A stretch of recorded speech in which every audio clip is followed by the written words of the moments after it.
bubs about. Plus, I do love Filian. Usually he's in the chat. You here tonight, Filian? Give me a rundown. Hit me with a synopsis. Actually, I don't know why I'm just speaking into the void here. He is not here tonight. It's unethical, the practice of having inside jokes that are so fucked up to people who don't even understand them, and and basically making fun of people to their face, right?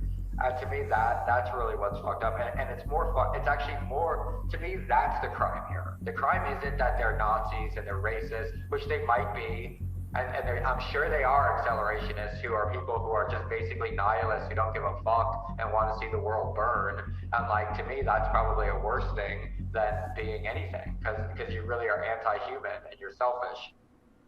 What if I told you that one of the most successful NFT collections in the world was pulling off the biggest troll in internet history? No, not convincing people that this ugly shit is art or that it has any value. What if I told you that hidden within Bored Ape Yacht Club was a series of 4chan trolling, racist imagery, and white supremacy dog whistles? And with I don't know about the second two, but 4chan trolling, I believe. The founders of Bored Ape Yacht Club are making a mockery of the entire world, pulling the strings of the global elite, including celebrities, athletes, actors, and influencers. This story is extremely complicated for many reasons. The problem with accepting the truth I'm about to tell you is that you have to have extensive knowledge of 4chan, internet culture, and symbolism to even wrap your head around this and understand the motive. The most important fact I'm about to tell you that you must remind yourself as we go along is that the entirety of Bored Ape Yacht Club is esoteric. By design, it is only meant to be understood by a select number of people with specialized knowledge. And as you can see here, it is considered based when others with that knowledge connect the dots. Almost all of the absurdist references present in Bored Ape Yacht Club are glaringly obvious to the in-crowd and are invisible to anyone who isn't terminally online. I might as well be speaking a different language if I don't prime you on every aspect of this elaborate cipher. Jesus Combine Christ. this with Bored Ape Yacht Club being valued at over $1 billion,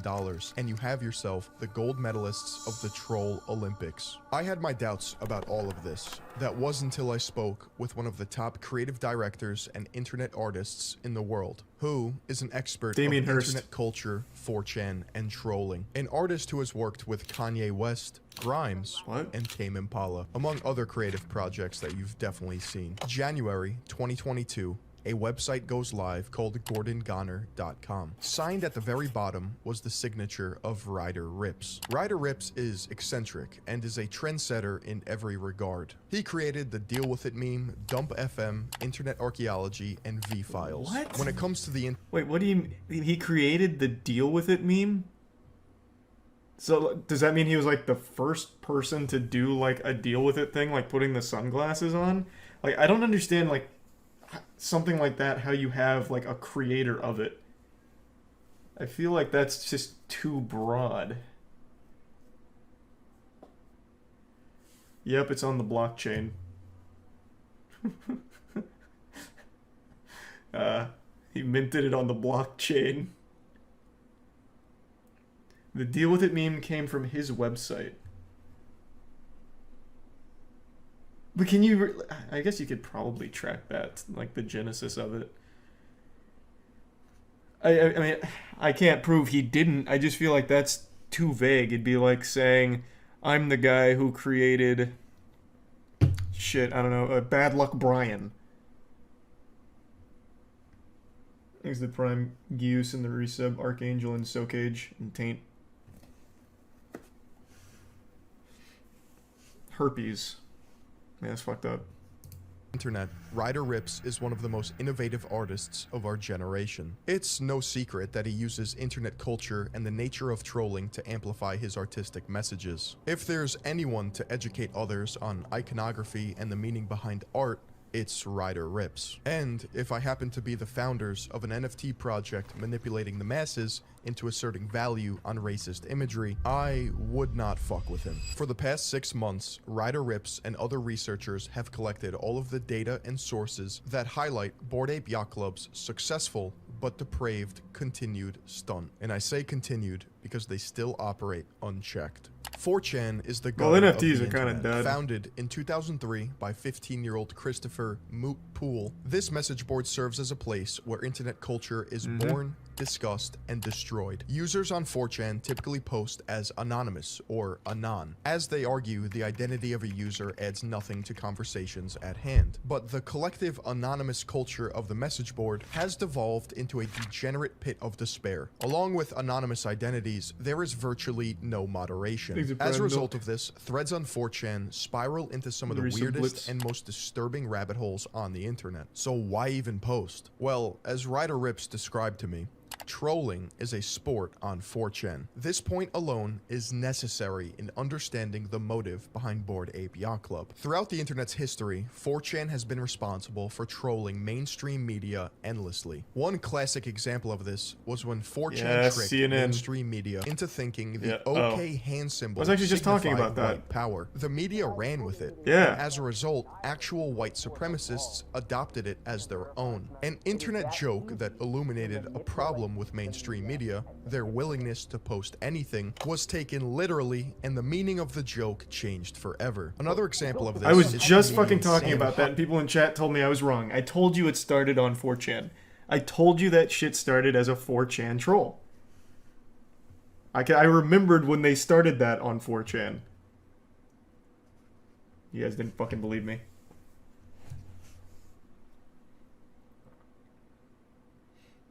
Who is this 4chan you speak of? God, that'll never get old. The infamous hacker known as 4chan. The fappening. Fuck me, man. Like, actual classic. Thanks for you some moisty boys.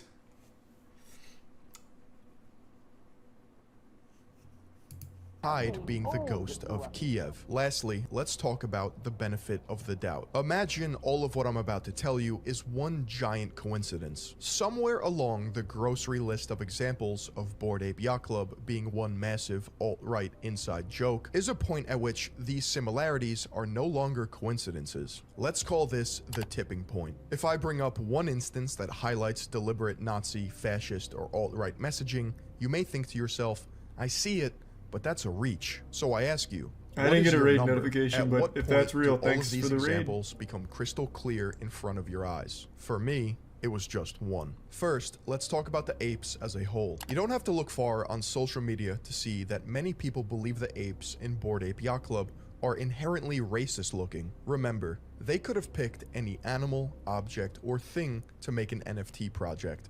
Monkeys? Really? It seems a bit random, but we're dealing with deliberate messaging.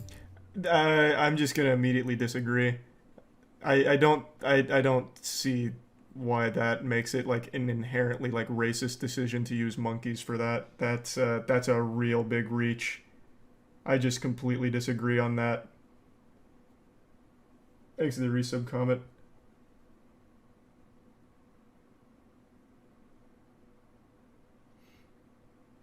I'm sure this is probably like one of the like weakest points because a lot of people have been talking about this video and Fillion makes bangers. So I'm assuming this point is just kind of like, I don't know, like in hindsight, maybe them choosing this was racist. But I don't think there's anything inherently racist about making cartoon monkeys. And I think it's even a bit racist to assume that there's something deeper than it just being monkeys in cartoon settings. But yeah, with everything else that the video might present, sure, then the decision to use monkeys could have been like a racist one, I suppose. But off rip, there's nothing inherently wrong with using an animal, like a monkey, as a cartoon for something. Thanks to tier 1 Nick, in the Prime Finder, and Hawk. This is not a mistake. This is Damon Dash, the founder of Rockefeller Records with Jay-Z.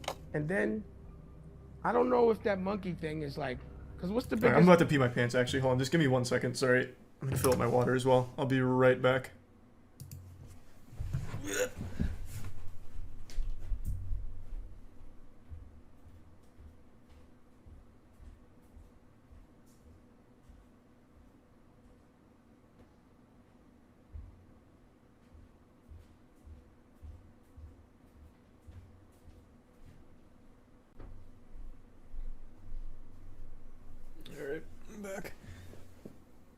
Thanks for resub Anarchy and Enraged. The resub RF.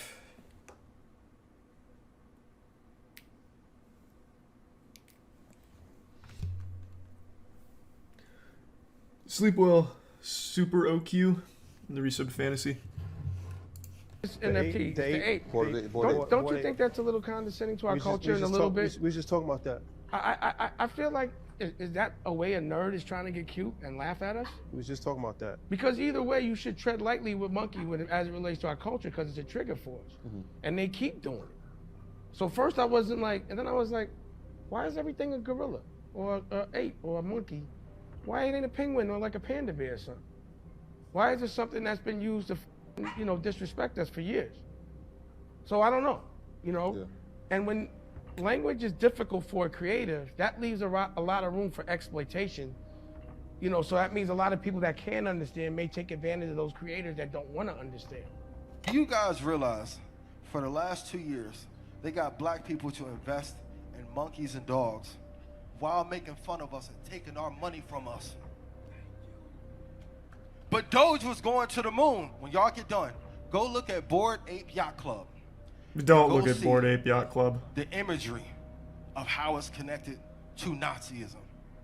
It's damn near the same imagery, but they know we won't study long enough to say, and now look how many billions of dollars they made off of us and our culture, and then the music industry gonna come in with more. How does Doge fit into it? Everyone lost money on Doge. All we need is us. Thanks, Elon. The reason people have made this conclusion is because of something called simianization. This refers to comparing ethnic groups to an ape or monkey. Simianization has been used throughout history to put others down in order to dehumanize them. You will see exactly how Bored Ape Yacht Club uses simianization to convey racist themes and undertones. But first, we must understand the culture in which these apes were born. In 2021, Bored Ape Yacht Club was launched on April 30th, which is the exact day that Hitler died. The launch of Bored Ape Yacht Club was actually on the 23rd with a week-long pre-sale, and they sold out before the 30th. However, they made it a point to tell the New Yorker that it was the 30th. I have shown this picture to various artists. This is Bored Ape Yacht Club's main logo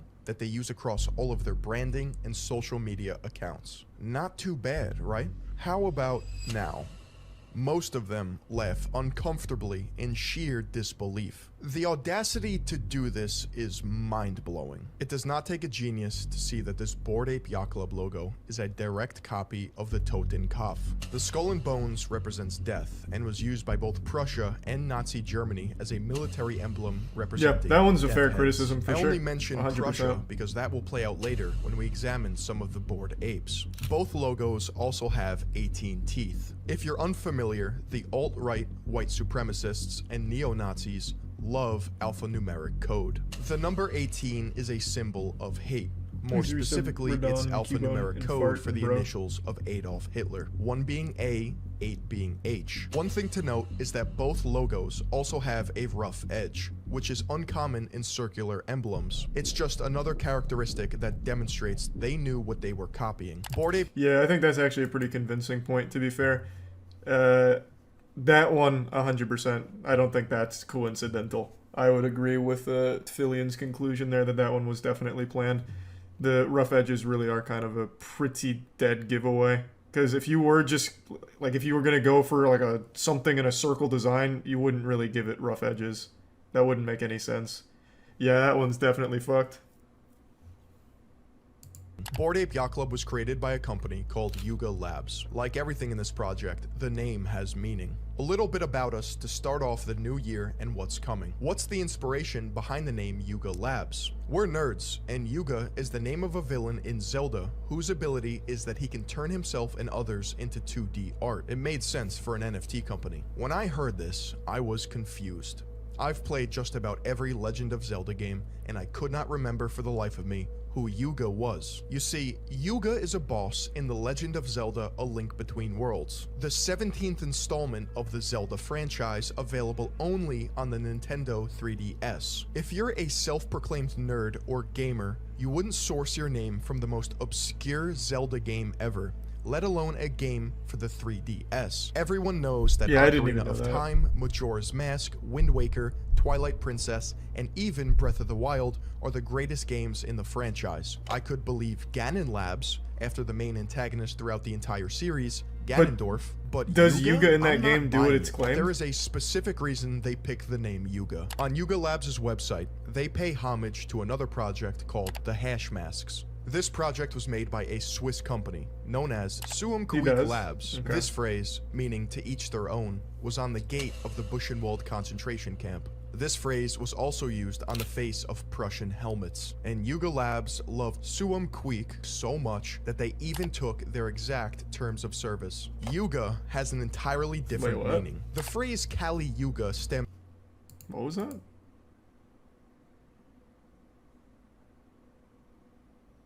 So they copy and pasted the terms? Is it like a boilerplate thing, maybe? And it wasn't lifted directly from this one? It's too small for me to actually read it, so I couldn't actually tell. Because a lot of terms in service are just boilerplates.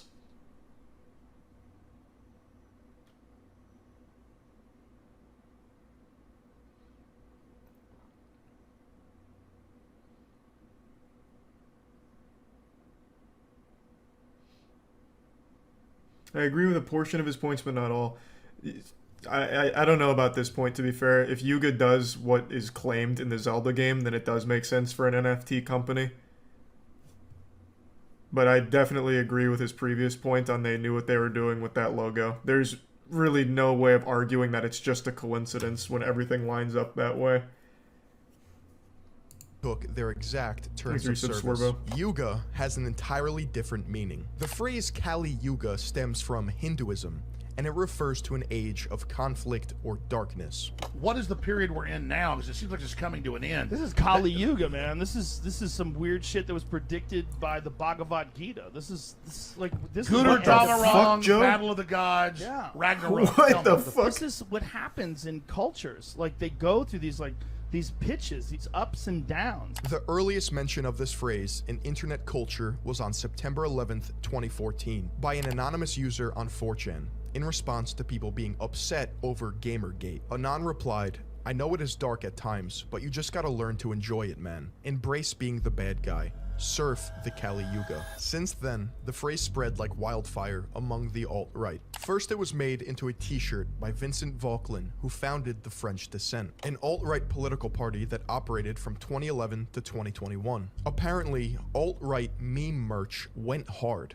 and the new design of the shirt in 2016 featured a toting cop. And in 2019, a Telegram group called Kali Yuga Surfing Club was created. See anything weird here? The Kali Yuga is one of the cornerstones of traditionalist ideology that was preached by René Guénon, a French occultist and philosopher who is credited for introducing the Kali Yuga to the West. During his life, Guénon moved to Holy Egypt, shit. became Muslim, and preached traditionalism, which consisted of extreme There's actually anti-Semitism pictures. and an admiration for ancient societies, which included hierarchies of class and gender. Guénon and Italian-born Nazi sympathizer Julius Evola are both revered and memed on 4chan. You'll find threads in the literature and political boards placing these two on a pedestal and recommending their works for a sense of woke pseudo-intellectualism. Often messages will be left with PBUH, which means peace be upon him,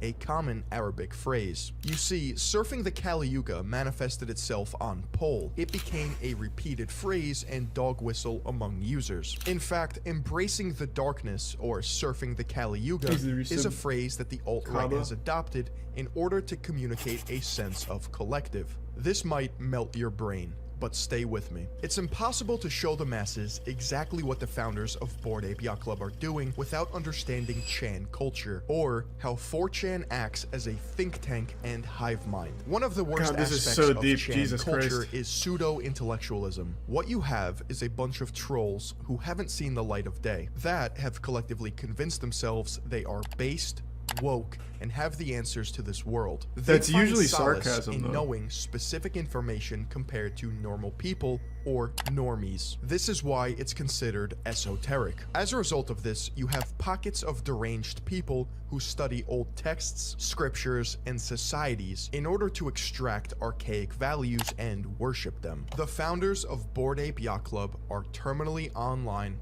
smart assholes. I hate to admit it. The founders are clever, and I mean really fucking clever. The 4 founders are Gordon Goner, Emperor Tomato Ketchup, Gargamel, and No Sass. You may be wondering How are their why... wait, what? How are their Twitter followings so low? They invented the like poster child for NFTs. Granted, NFTs are a dead meme now, but I would have absolutely expected all of these guys to be like household names in the crypto community. I guess Gordon's the biggest of all of them, but still, this is kind of surprising. Does no one ever really look into Bored Apes or anything? Like, who made it?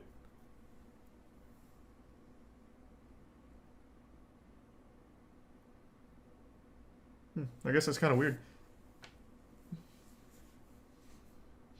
Imagine actually believing anything you read on 4chan. Yeah, that's where I feel like it's a little off base. No one, at least in my experience with 4chan, and I used to be, and still do go on occasionally, but used to be a lot more active there. It's usually people shitposting and sarcasm. Usually when someone actually believes their own sauce, they get made fun of. Like, it's never meant to be taken seriously. Of course, there are always going to be, like, those rogue wild animals, like that one guy who made a post on 4chan saying that he's going to go fight in the war in the Middle East with a sword, and then actually did go to the war in the Middle East with a sword or something like that. I don't remember the exact parameters of the story, but, like, there are always going to be those kind of people everywhere, but on the whole, it's not like, and I guess I could be wrong, it's not like when they say they have the secrets to the universe, you know, 4chan, base, woke, super intelligent leaders, it's sarcastic.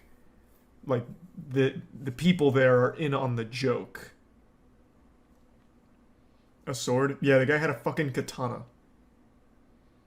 And then there was also a guy who found an old hand grenade in his backyard or something. So he was talking about on 4chan cool things to do with it. So he used to, like, he would post, be like, what should I do with this hand grenade now? Be like, put it in the toilet. And he'd take a picture of the hand grenade in the toilet. And then eventually he was like, put it in the microwave. Puts it in the microwave. And then there was a story on the news about a guy who blew up his house or microwave with a fucking grenade or something.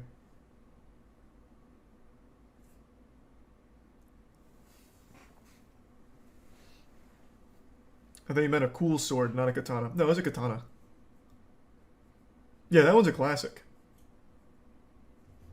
Like, there's some, like, actual wild stuff. But, again, I don't know how often it's ever serious. I guess this could be an extenuating circumstance where it was serious. I don't know, because I never saw this on the boards or anything.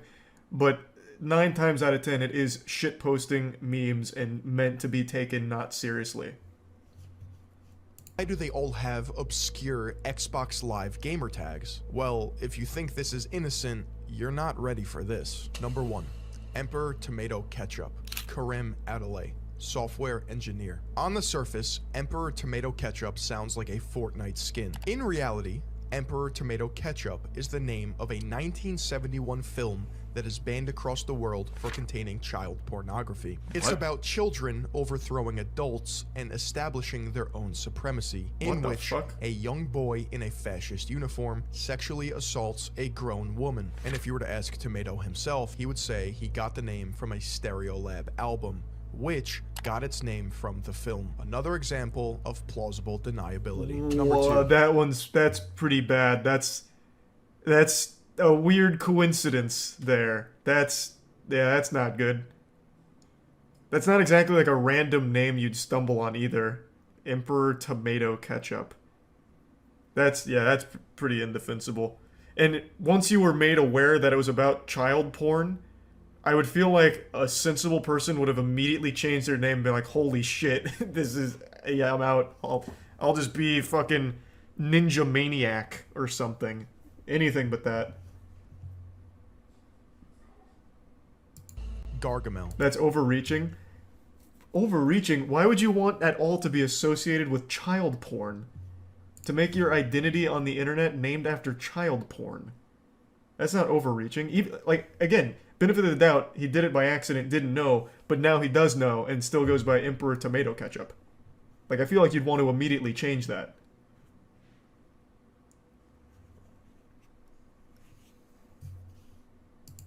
Greg Solano, MFA in writing. If anyone is familiar with the Smurfs, then the name Gargamel might ring a bell. Gargamel is the antagonist who turns sentient beings into money. He is widely known as an anti-Semitic depiction of a Jewish stereotype. And as Ryder Rips pointed out, 4chan also uses the term Gargamel to describe Jewish people. A reoccurring theme that you'll notice is that this entire umbrella of Bored Ape Yacht Club trolling stems from 4chan behavior, which is based on inserting enough absurd. Was she Second playing? ago. So. She was playing. Exit tier 1, Gordy. Trying to run all over my desk. Good. Oh, okay. Whoa. Be careful. Be careful over there. She's fine. She's gonna change the timestamp on the video, and then I'll be lost. Whoa. You act so scared of her touching I her. don't want to hurt her. She's so small. I don't want to, like, grip her too hard or something. Really? Oh, Jesus. Okay, there's no need to get a Like, yoga she's class fine. going. Kittens are very flexible, and they're very malleable, Just really. Treat everything gently. Thank you for the resub, Chevrolet, and the fucking 20 gift subs Charlie. again, Robert. Thank you, Robert. Like, holding her here, like this. She's fine. Really appreciate the generosity tonight, man. Thank you.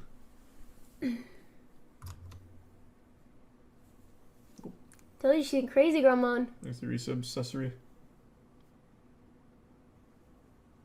This is Io, for those who don't know her name. What? I know you want to go play.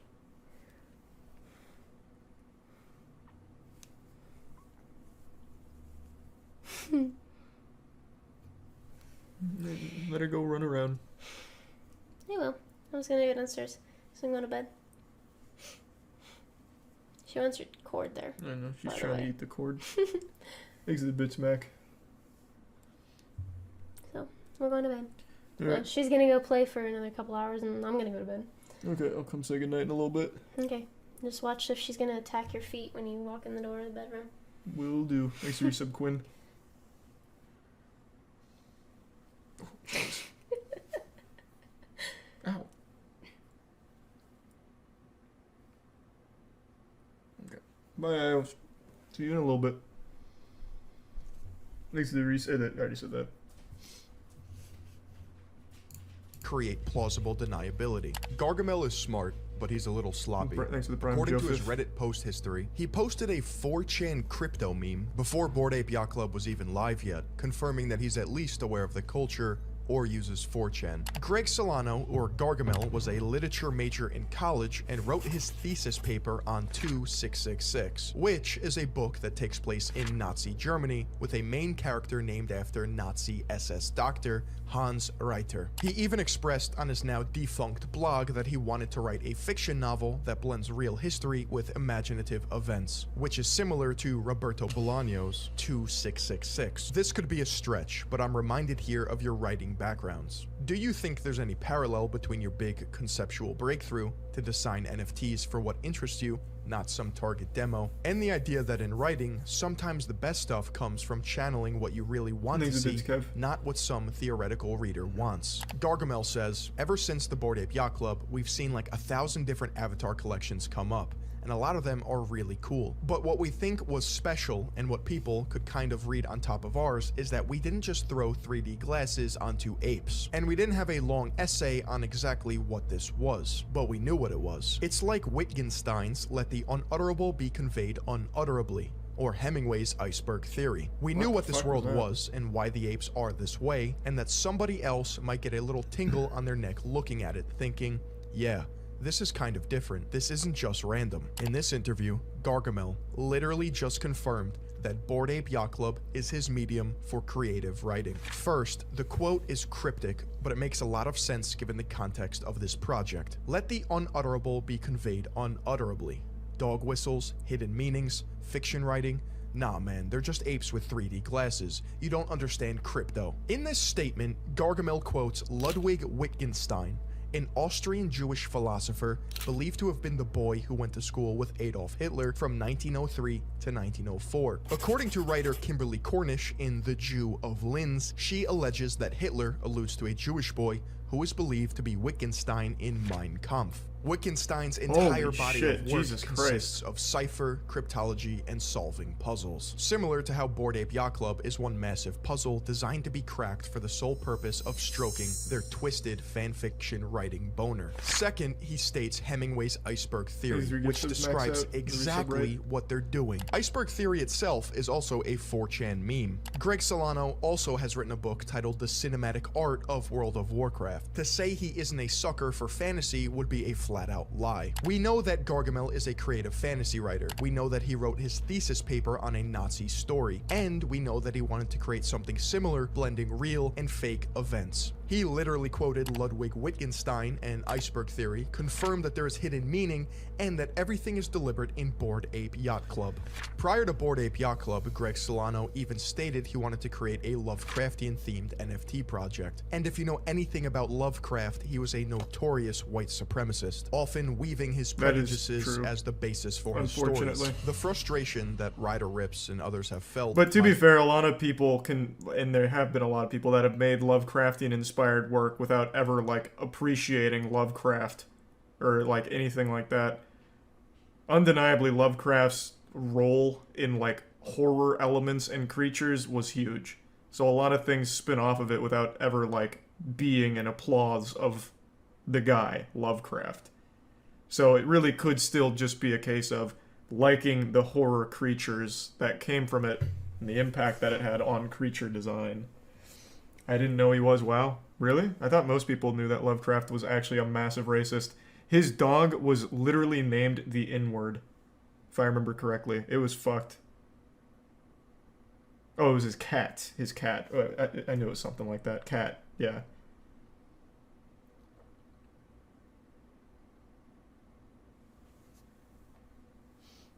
Yeah, no, it's pretty fucked up.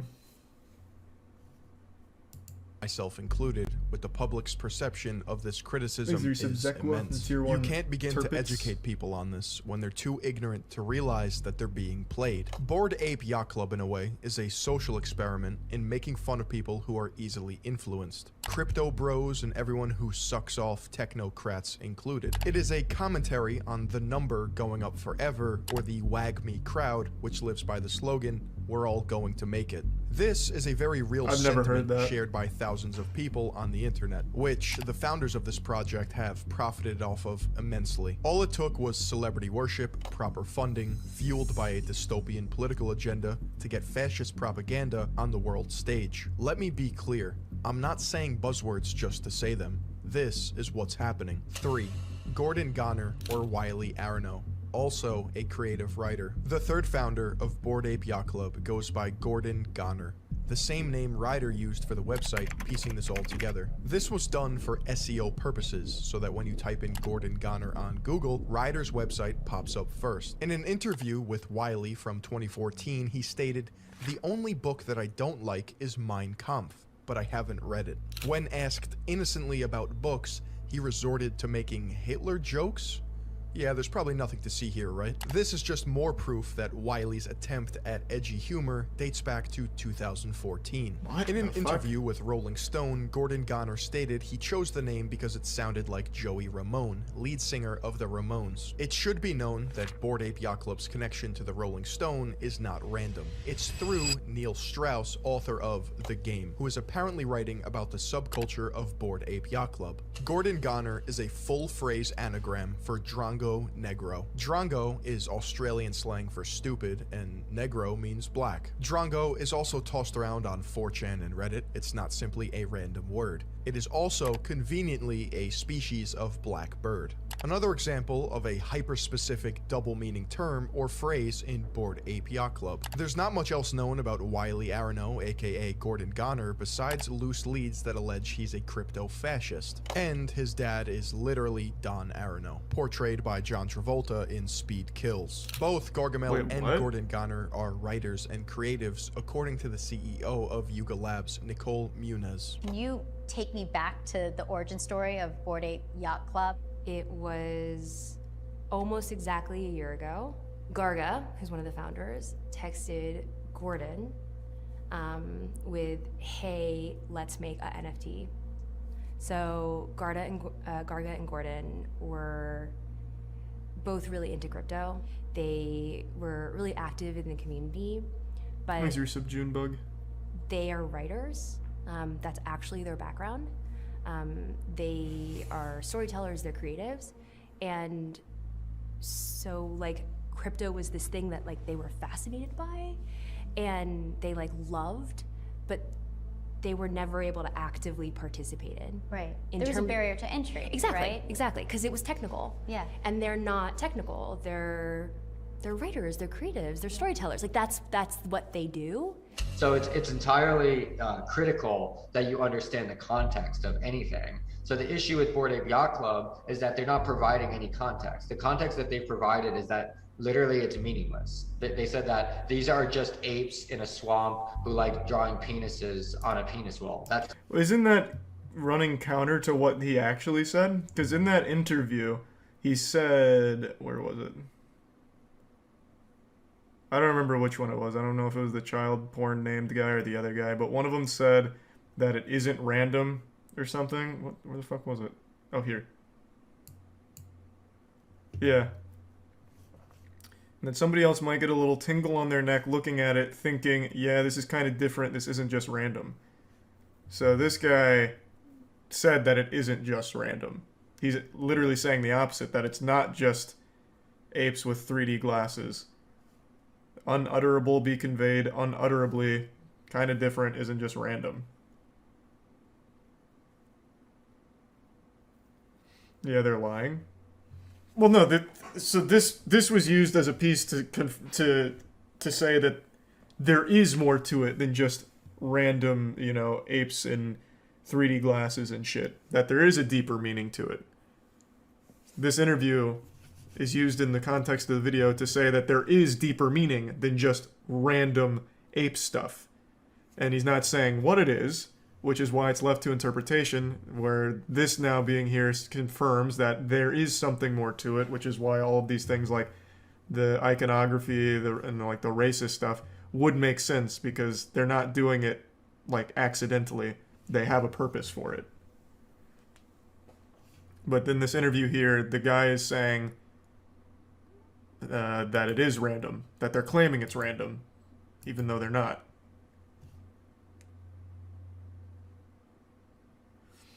Thanks to the tier 1 plane, the resub Gunner. Hey Gunner, a good video by the way, man. Another banger. Thanks to the Prime Armir.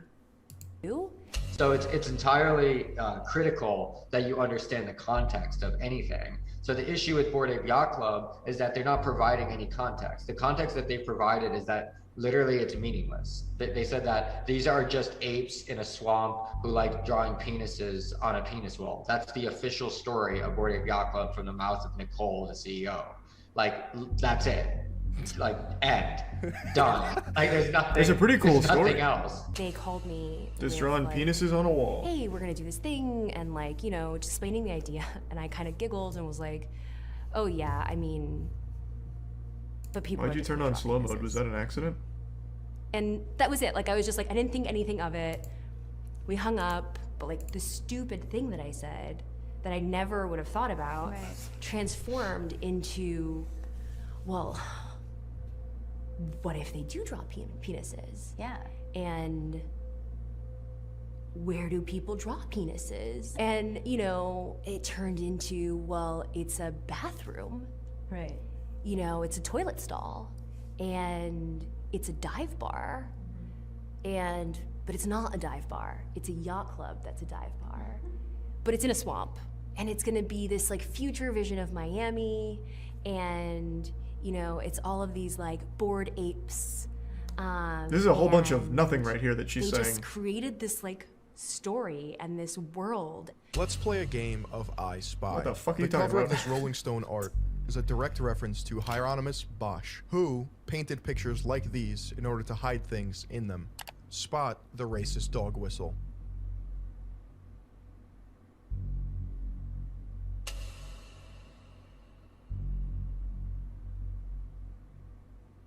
Ape hands are a racist dog whistle, alluding to the practice of Belgian King Leopold II cutting off Congolese hands for punishment in not working hard enough to produce rubber. The Congolese then started cutting off fellow African hands as it became a currency valuable to the Belgians in itself. Never underestimate the ability for Bored Ape Yacht Club founders to be this demented. Let's try this again. This is footage of the Bored Ape Yacht Club video game. See There's a anything game? interesting? What's up with these bananas? Why is the bushel of bananas conveniently shaped like a swastika?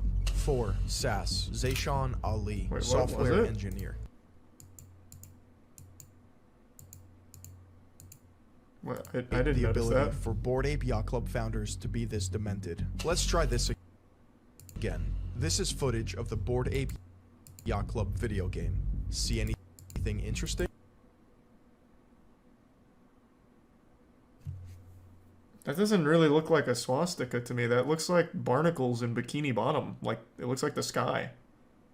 Yeah, that one, not so much there. It's like shurikens. What's up with these bananas? Why is the bushel of bananas conveniently shaped like a swastika? 4. SAS, Zayshawn Ali, software engineer. The fourth founder of Bored Ape Yacht Club goes by SAS, and going off the theme of hidden meanings throughout their entire project, this is also deliberate. SA is the abbreviation for Sturmabteilung, and SS for the Schutzstaffel. SAS, or SASS, is the combination of the two primary Nazi military divisions. There are two possibilities that explain the behavior of the founders. Number one is easy. They are neo-Nazis. Number two is a bit more complex, and Ryder believes we need new terms to describe what's happening. In other words, this is an internet troll's wet dream. Post-ironic racism on the world stage. This means that this is a meme, but it doesn't look like one because there's nothing to indicate otherwise. This can also be described as pose law. It's impossible to know if someone is joking unless they add an LOL at the end of a message to indicate how it's supposed to be perceived. In other words, Bored Ape Yacht Club founders are layering on the irony of troll behavior to the point where it's just doomed. The best way I can describe it is beating a dead horse until the horse comes alive again and then dies again from the irony. February 4th, 2022, Katie Natopoulos, a writer at BuzzFeed, wrote an article covering the identities of the founders of Bored Ape Yacht Club. And where exactly do you think she got her information from? Ryder rips. However, she stated, Solano and Arano don't appear to have any particular red flags, which, as we know, is a flat-out lie. Pressured by Guy Osseri, Kate Natopoulos ran a softball story in an effort to save face. The more degenerative side of 4chan, including white nationalists, enjoy participating in the cult of Kek, a metaphorical fictitious religion that worships Pepe the Frog. Think of it as a tribe I haven't on heard that 4chan in who considers so everyone long. else not in the know Holy as normies. shit. They wave the Kekistan flag, which is an exact ripoff of Prussia and Nazi Germany's war-mocked symbol. Their mission? Troll the liberals at all costs through meme warfare. By having shared symbolism and jokes, it is a way to communicate or dog whistle to other members that they, quote, embrace the principles of chaos and destruction that are central to alt-right thinking. The term Kek originated from World of Warcraft. When a Horde player types LOL to an alliance, LOL is then translated into gibberish spelling out Kek. This is I because didn't know the two that. opposing factions in the game can't communicate with each other unless they are on the same faction. It just so happens that Kek is an Egyptian god that looks like a human with a frog head, hence Pepe. And guess what Kek was the god of? Darkness and chaos. Sound familiar? Surfing the Kali Yuga was Whoa. Whoa. What?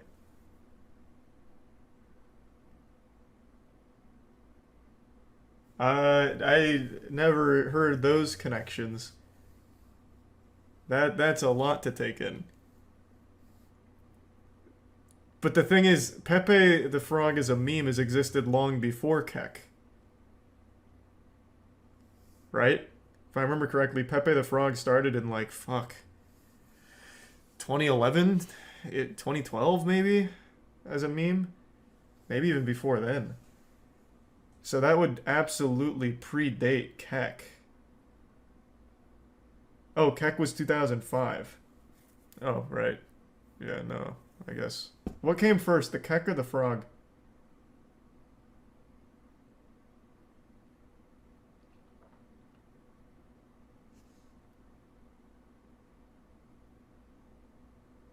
Thanks to the resub, Yenrei and Aussie. Keck is from OG Warcraft. Yeah, but it just I don't remember Keck getting big until the last decade. But I remember Pepe the Frog even when I was 13 or 14.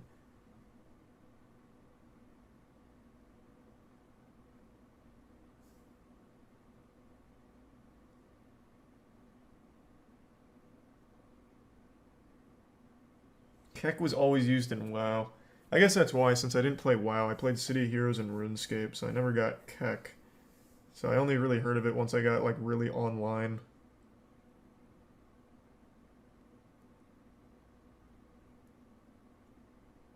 Okay. Pepe was born 2005, but it didn't become a meme until 2008. Pepe got attached to it much later. Okay, so I mean, I guess this timeline could make sense, taking Pepe to Keck based on the god of darkness and chaos. I think that's a bit of a reach. I think even if Keck didn't exist, Pepe would have still been a meme regardless. But I guess that's a chicken and egg situation. Was not the only surfer innuendo that the alt-right adopted as lingo. In fact, they also used the word cowabunga to signify their alt-right beliefs to fellow members of the alt-right. It just so happens that one of Bored Ape's founder's wife had this exact lingo in her bio, which has now been deleted. And in September 2021, Bored Ape Yacht Club challenged the internet with a series of puzzles. Whoever cracked the secret codes would receive a Bored Ape Kennel Club NFT, a Bored Ape NFT, a Mutant Serum NFT, and 10 Ethereum. At the time, the value of these prizes added up to hundreds of thousands of dollars. Yeah, this goddamn. puzzle will demonstrate just how far the creators of Bored Ape Yacht Club are willing to go in order to play out their racist fantasy. This information is taken directly from this user's post on Medium. This whole puzzle started with a single stealthy tweet.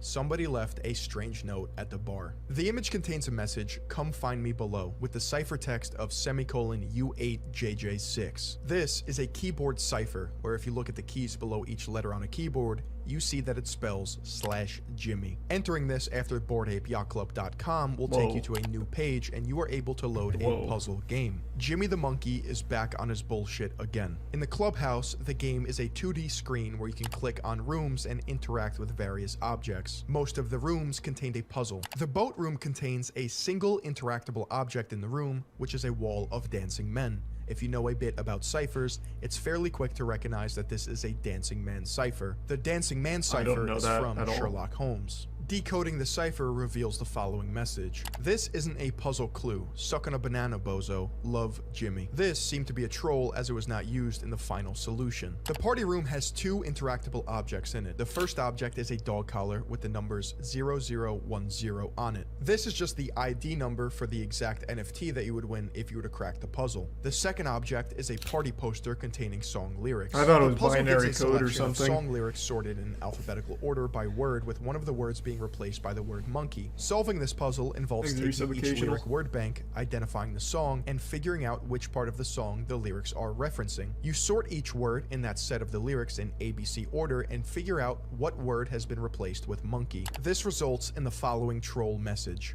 Wasted your time on this one, stupid apes. Entering the pool area presents you with 2 puzzles. One located on the inflatable duck in the pool, and the other on a drink menu located next to the bar. This puzzle presents a list of duck-themed clues and their answer length. Going through and solving all of the clues results in the list below. With this answer set, reading the first letter of each answer gives the phrase "cocktails are shaken," which is a clue for the puzzle located next to the bar. Using the hint from the previous puzzle, we now know that this menu list is an anagram of cocktails. In addition, the text at the bottom of the menu indicates something extra was added to the drinks, hinting to there likely being an extra letter not used in the cocktail anagram. With there being 26 menu items, it seemed highly likely the extra letters or the cocktails used every letter A to Z for ordering when done. It is quickly realized all the cocktails start with a unique letter A to Z that, when put in order and reading the extra letters, gives orange liqueur used in spritz. Final answer, Aperol. Upon entering the kitchen, a sheet can be found lying next to the sink. This puzzle provides instructions on what to do. Begin by identifying the dishes that are clued on the left and filling out the blanks on the right. These puzzles the are extracted nuts. letters, highlighted yellow on the sheet, spell the phrase Gibraltar's Barbary, which is referencing a specific monkey that lives on Gibraltar, the Barbary macaque.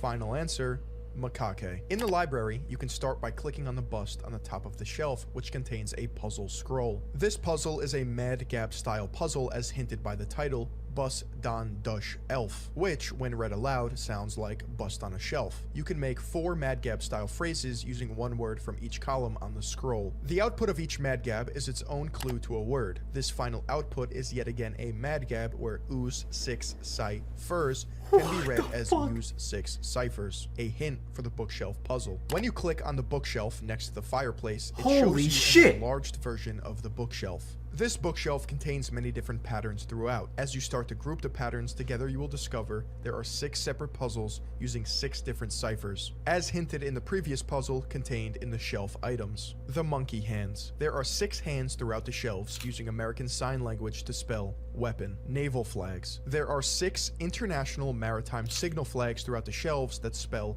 Nassau. 5-bit binary. There are 6 groups of books colored orange and green. These books are 5-bit binary, which provides 10010, 00101, 00001, 10011, 01111, 01110. These can be converted to their decimal equivalent of 825, fucking riddlers behind this, 14, which can then be further converted to letters to read reason. Clocks. There are 6 clocks through the shelves. Each clock face has a different time, with both hands clearly visible. Using the clock hands as a flag semaphore, you can obtain the letters to spell salute. Book titles. There are some books facing forward with their titles clearly visible, and after reading through the titles, you will notice some of the words are from the NATO alphabet. Echo, Mike, Bravo, Romeo, Yankee, Oscar, and when you extract the first letter of each NATO word, it will spell embryo. Morse code. Between each of the bookshelves is a repeating pattern of a lighter color. Each shelf is a separate letter spelled using Morse code. If you decode the Morse for each shelf, it will spell analog. Now that we have all the words extracted, we need to extract the final answer. Looking at the words for a moment, it can be seen that the first letter of each word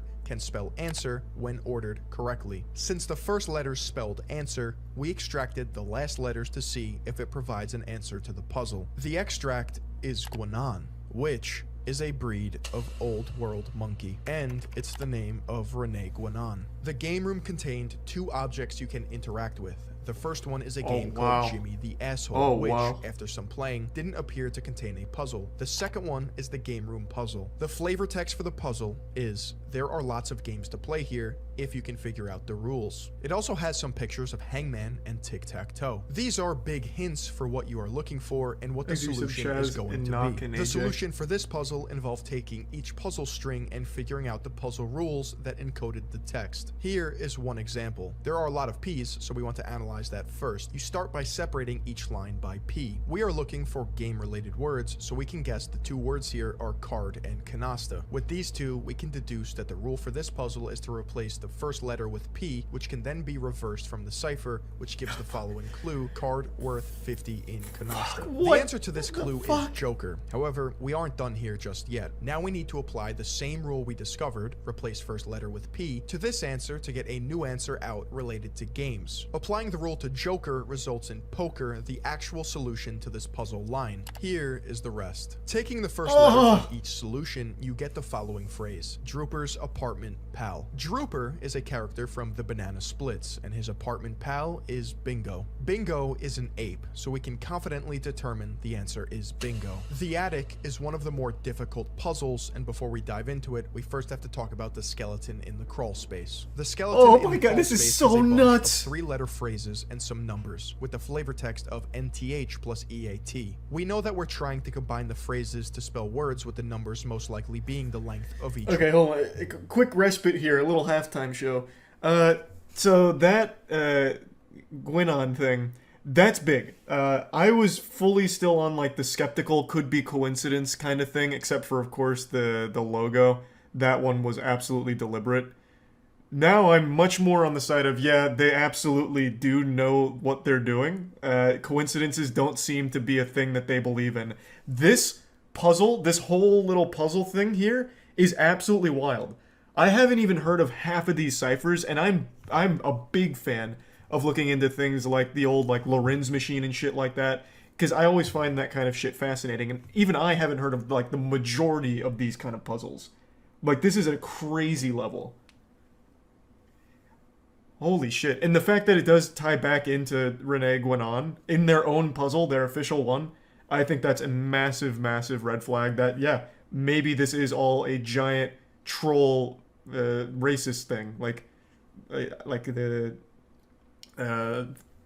creators here dog whistling some wild racist shit as like a meme, and Bored Ape being a giant fucking meme. Yeah, I no longer feel like it's a reach anymore. This is by far the most convincing portion of this argument. Other things I do, and even still do, think is a bit of a stretch, but this is undeniable. And anything that I was writing off as a coincidence now seems less likely to be a coincidence as a result of seeing how thorough they are when it comes to like hiding image or hiding words, hiding anything inside of simple things. It's very fucking deep. Like, holy shit. That is nuts. Why? They're just puzzles? Well, yeah, but one of the puzzles' answers was the Renee Gwynon, which was referenced earlier by one of the founders, and I don't remember exactly what Gwynon was, but it tied into something racist, Nazi-related. Which, again, I don't think is a coincidence anymore. Because this is really fucking thorough. Gwynon is also a monkey, so it could just be the monkey. Again, that's writing it off as a coincidence, which I just don't think they do. Plus, in that interview, he did even say, like, it isn't random, there is deeper meaning to it. Let the unutterable be conveyed unutterably, and all of that. Thanks to the resub, Caliborn, Giga, and Cilantro, and Godslam. And we haven't even finished what the next one's going to be. Jesus. Hold on. I'll be right back, though. I'm gonna go say goodnight to Tiana real quick. This shit is fucking wild.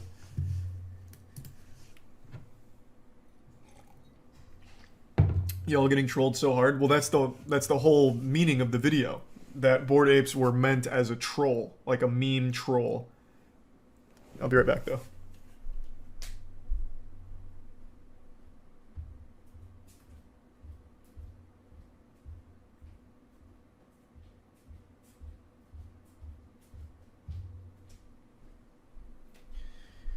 I'm back.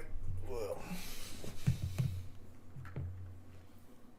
Thanks to resub Giggity, and the resub Dillison model, and the Rondo, the Prime Tommy, and the resub Paquito.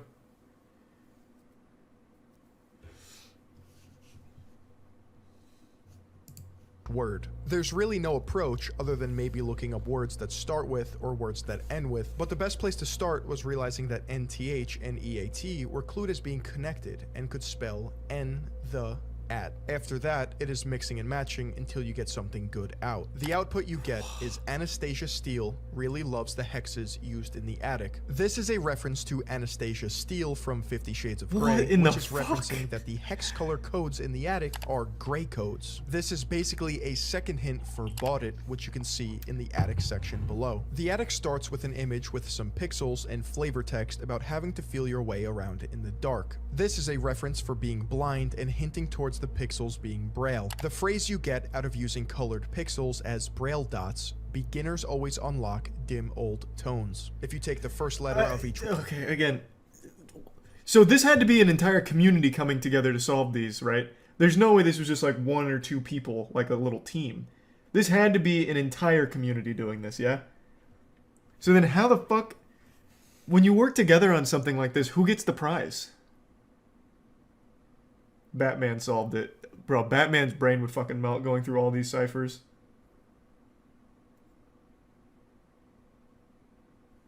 Exit tier 1. Lychee in the resub tie. Hard to explain, Kurifu.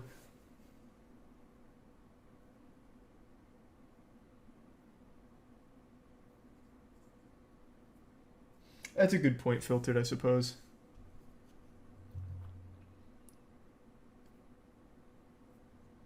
Word as hinted by the word beginners, you get Bought It, which is a type of cipher. This is the one puzzle you can right-click and export the image, and it just so happens to be SVG. So we can extract the hex color codes accurately for the next step as hinted by the skeleton puzzle. Extracting all of the binary codes out and removing the lead 0, you get the following. Fascinating. Using Bought It and coding on the binary, you get the following. The only interesting thing we get is Calamar, which is another type of cipher. This suggests that our extract is valid, but the rest of it is cipher text. We can then use the string with a Calamar transposition solver, but without a key, it was just a bunch of guessing words as a key. Solvers of this puzzle got stuck here for a while until it was noticed that attempting some auto solves on the grid, assuming 6 columns instead of 8, resulted in the final 8 letters looking like a scrambled version of Visionaire. Given the first set of data gave us Calamar, and having it almost end with Visionaire now, another type of cipher, was too likely to be a coincidence. Putting some effort in manually with a 6-column assumption, you're able to get the following. Using Calamar key of 412563 or 214563 gives an output that spells Visionaire at the end, giving us the following possible strings. Cutting Visionaire off the end and taking the remaining letters, we try to decrypt the cipher using Visionaire and testing keywords relating to Bored Apes and the puzzle. Eventually, they landed on the following: Australopithecus. At this point, it's time to solve the final solution. What the fuck Taking is the that? answer from each puzzles and sorting them in ABC, we get the following words: Aperol,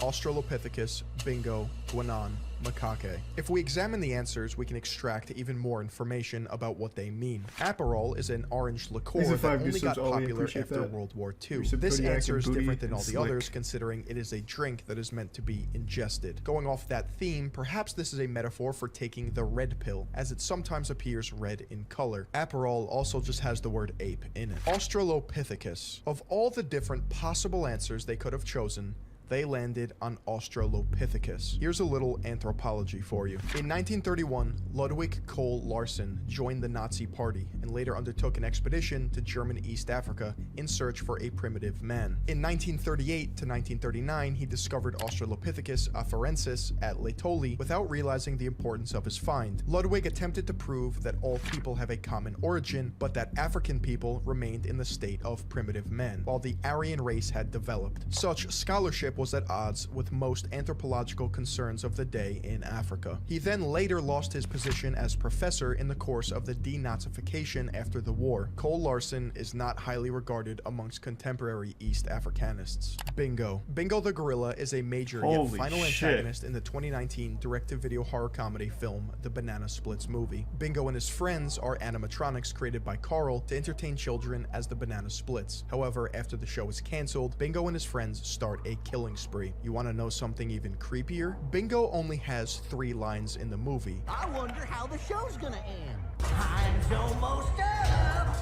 Time's almost up. Bingo's last and most famous words. The only words Bingo ever says sounds just like accelerationism. Oh, that's a bingo. Is that the way you say it? That's a bingo. You just say bingo. Bingo! How fun! Guinan has double entendre. He's the father of traditionalism, bringing the Kali Yuga to the west, and Guinan is also a species of monkey. Macaque also has double entendre. Macaque is a racial slur and a type of monkey. By definition, there is a clear distinction of what type of monkey both Guinan and macaques are. They are part of the Old World classification of monkeys. In 2006, a Virginia senator was called out for using this slur. With close ties to Virginia, the founders of Bored Ape Yacht Club would definitely be aware of this political disaster. You too have gotten in trouble with words that you've uttered. Let me bring you back to August 11th. You were at a campaign stop and a young man who was videotaping it for the web campaign was there also. Let's watch.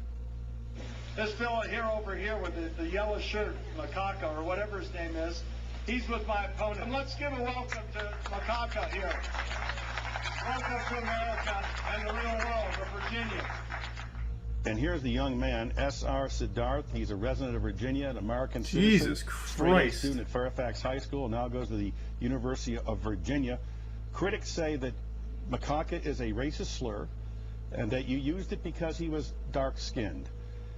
What did you specifically mean when you said, welcome to America and the real Virginia? Why did you use those words toward a dark-skinned American? Tim, I made a mistake.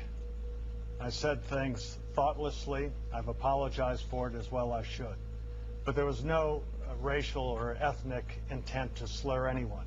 If I had any idea that word, and to some people in some parts of the world was an insult, I would never do it because it's contrary to what I believe. Well, where and did who it I come am. from? It must have been in your just consciousness. made up. Just made up words. My theory is that the What? primate answers of this What? puzzle are a direct reference to the founders of the project, and Aperol could be seen as the red pill. The Boogaloo Boys were born on the weapon board of 4chan known What? as K. Think of them as Alright, so I guess I have a question stemming back to this then. The Guinan, that one's a massive red flag. Everything else having a double meaning, also a bit of a red flag. Seems like none of them are just like innocent answers to their game. This right here, though, this one has like seemingly the most racist history behind it. I'm curious, does this still get used anywhere, or is it only that one guy who like had this word? Because if it's only that Ludwig Kohl, whatever, the Nazi scientist or Nazi researcher or whatever, then that's not a coincidence. There'd be no way that's a coincidence. How do you spell it? It is still used? It's a legit term? Okay. But it was just found by that guy? Because I've never heard this. Why am I caps locked?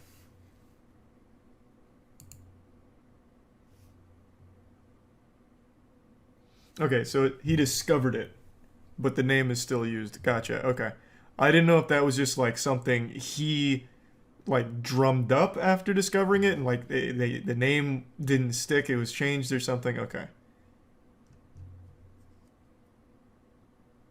Gotcha. Okay.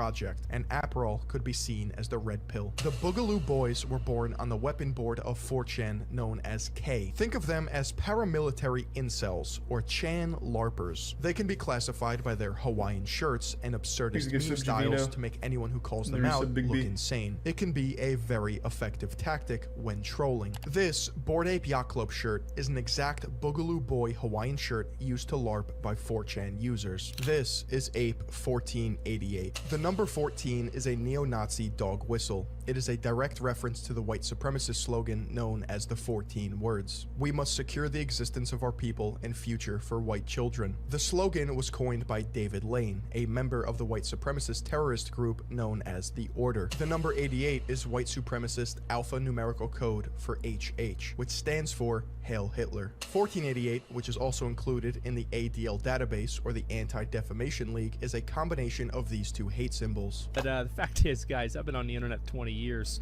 I know pretty much about every single different slur that's in the English language and a few in other languages as well. So not only do I understand all the slurs, I also understand the euphemisms like 1488. Here is where it gets really dark. What do you see on this ape? No, not the bloodshot eyes. This ape is wearing a prison outfit with the numbers 0198. 07. If we take out the zeros, a practice in cryptography called null padding, we are left with 1987, which we can deduce is a year. You see, 1987 is a reference to the year that Rudolf Hess, a Nazi hero, died in the Spandau prison in West Berlin as a result of his conviction during the Nuremberg trials. What the It was fuck? destroyed the same year to prevent it from becoming a neo-Nazi shrine. Not everyone who has a Bored Ape is aware of the inherent racism. Let me point your attention to the sales activity tab. If someone Like, is selling that's an just ape, not a they set the coincidence, price. though. Like, Interestingly that's enough, just there is a simply pattern not. of There's no selling way. apes for variations of 88. There's just no fucking shot. Especially after given the history of the Bored Ape team that put together that giant contest full of ciphers.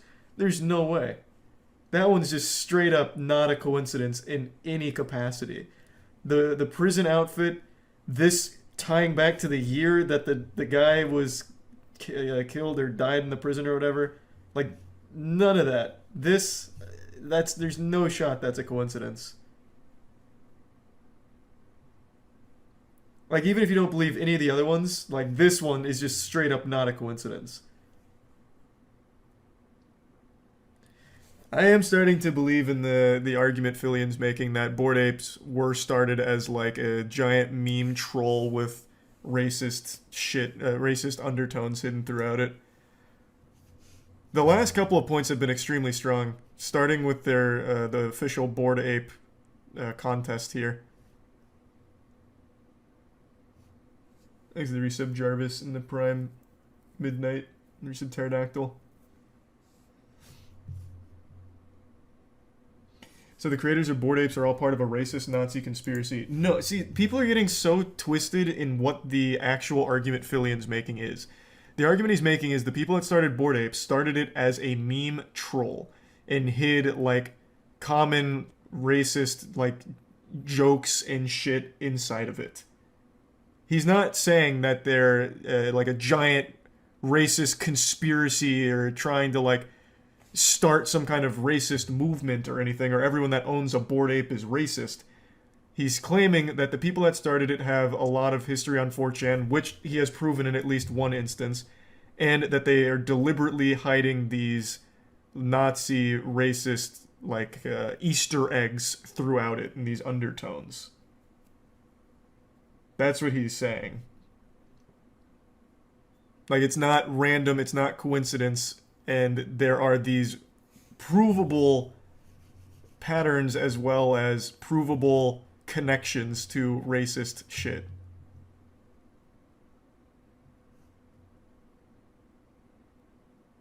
Nazi shrine. Not everyone who has a Bored Ape is aware of the inherent racism. Let me point your attention to the sales activity tab. If someone is selling an ape, they set the price. Interestingly enough, there is a pattern of selling apes for variations of 88 Ethereum, ending prices in 0.88 or 0.14. This is a cut and dry example of esoteric racism. Ape 6969 features the same prison jumpsuit and a Prussian helmet with a shit-eating grin. This is a troll hidden in plain sight designed to mock everyone who looks at it. The odds of Ape 6969, which is a troll in itself, having both the prison jumpsuit and a Prussian helmet is statistically near impossible. Apes in the Bored Ape Yacht Club project are adorned with various characteristics. This can include clothing, accessories, eyes, faces. Anything you see on these apes can be randomly generated to produce the final product that we see as an ape. By design, some of these characteristics are more rare than others, which means more desirable, which results in a higher price. Some of these characteristics are harmless, but there is a definite through line with one characteristic in particular: headwear. The Prussian helmet is known as a Pickelob, which is a reference to the German Empire from 1871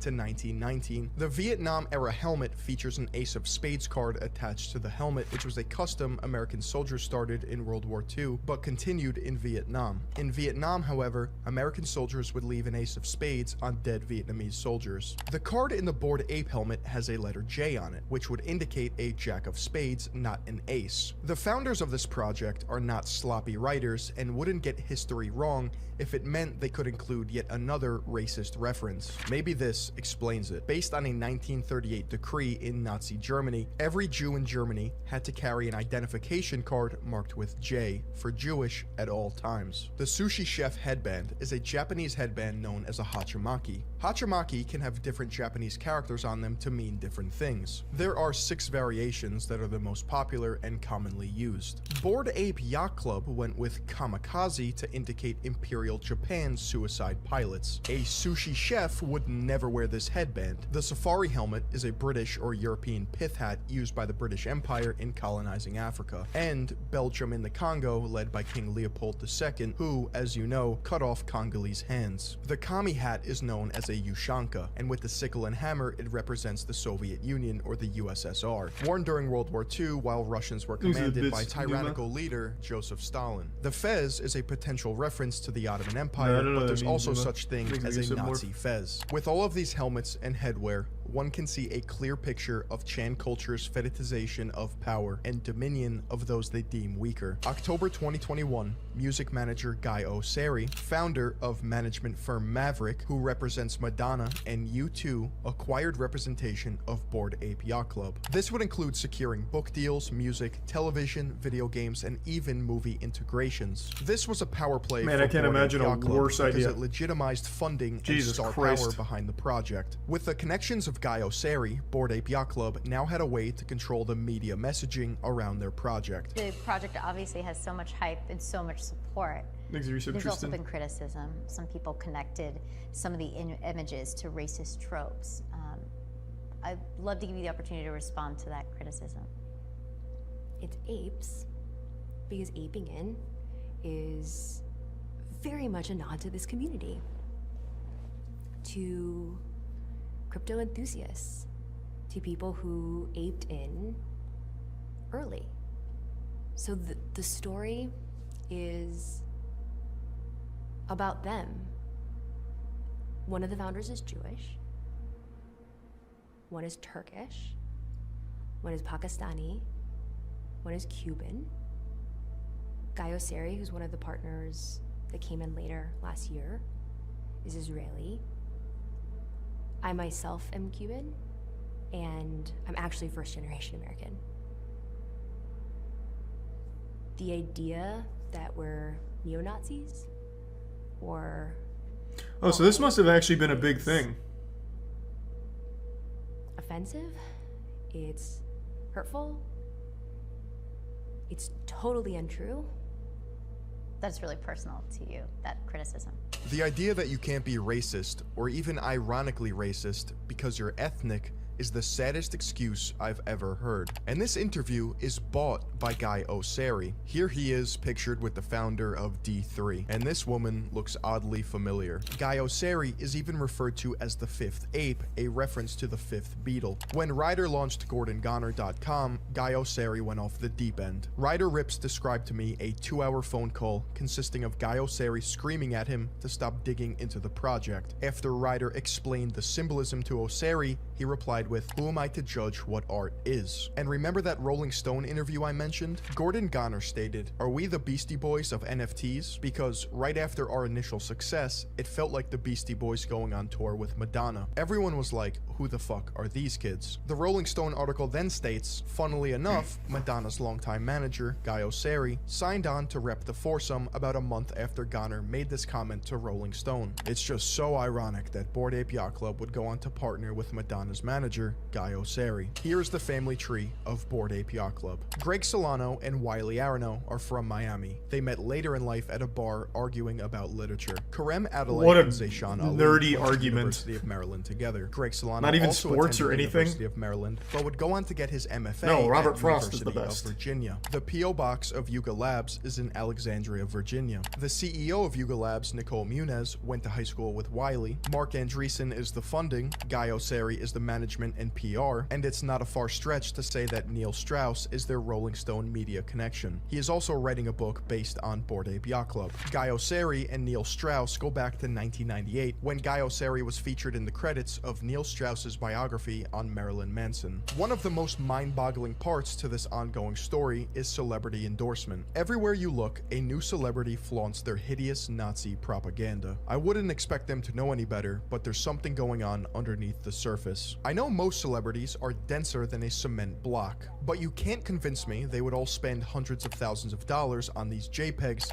just because of hype culture. So what's actually going on? In a Twitter Spaces video, Ben Baller, a celebrity jeweler, describes for what it's worth, I think this is when Bored Apes died, and the reason why NFTs are dying. This is where, or not the reason, this is when it started. You can actually pin it to this tweet right, where is it? Just because of hype culture. So what's actually going on? In a Twitter Spaces video. Yeah, when Gwyneth Paltrow released her Bored Ape, I think this is what instantly killed NFTs. You can blame Gwyneth Paltrow for Bitcoin plummeting and everything else. I think this is what finally signaled the end times. Thanks to Tier 1 Cycling and that boy Loy and Gore and Jeb.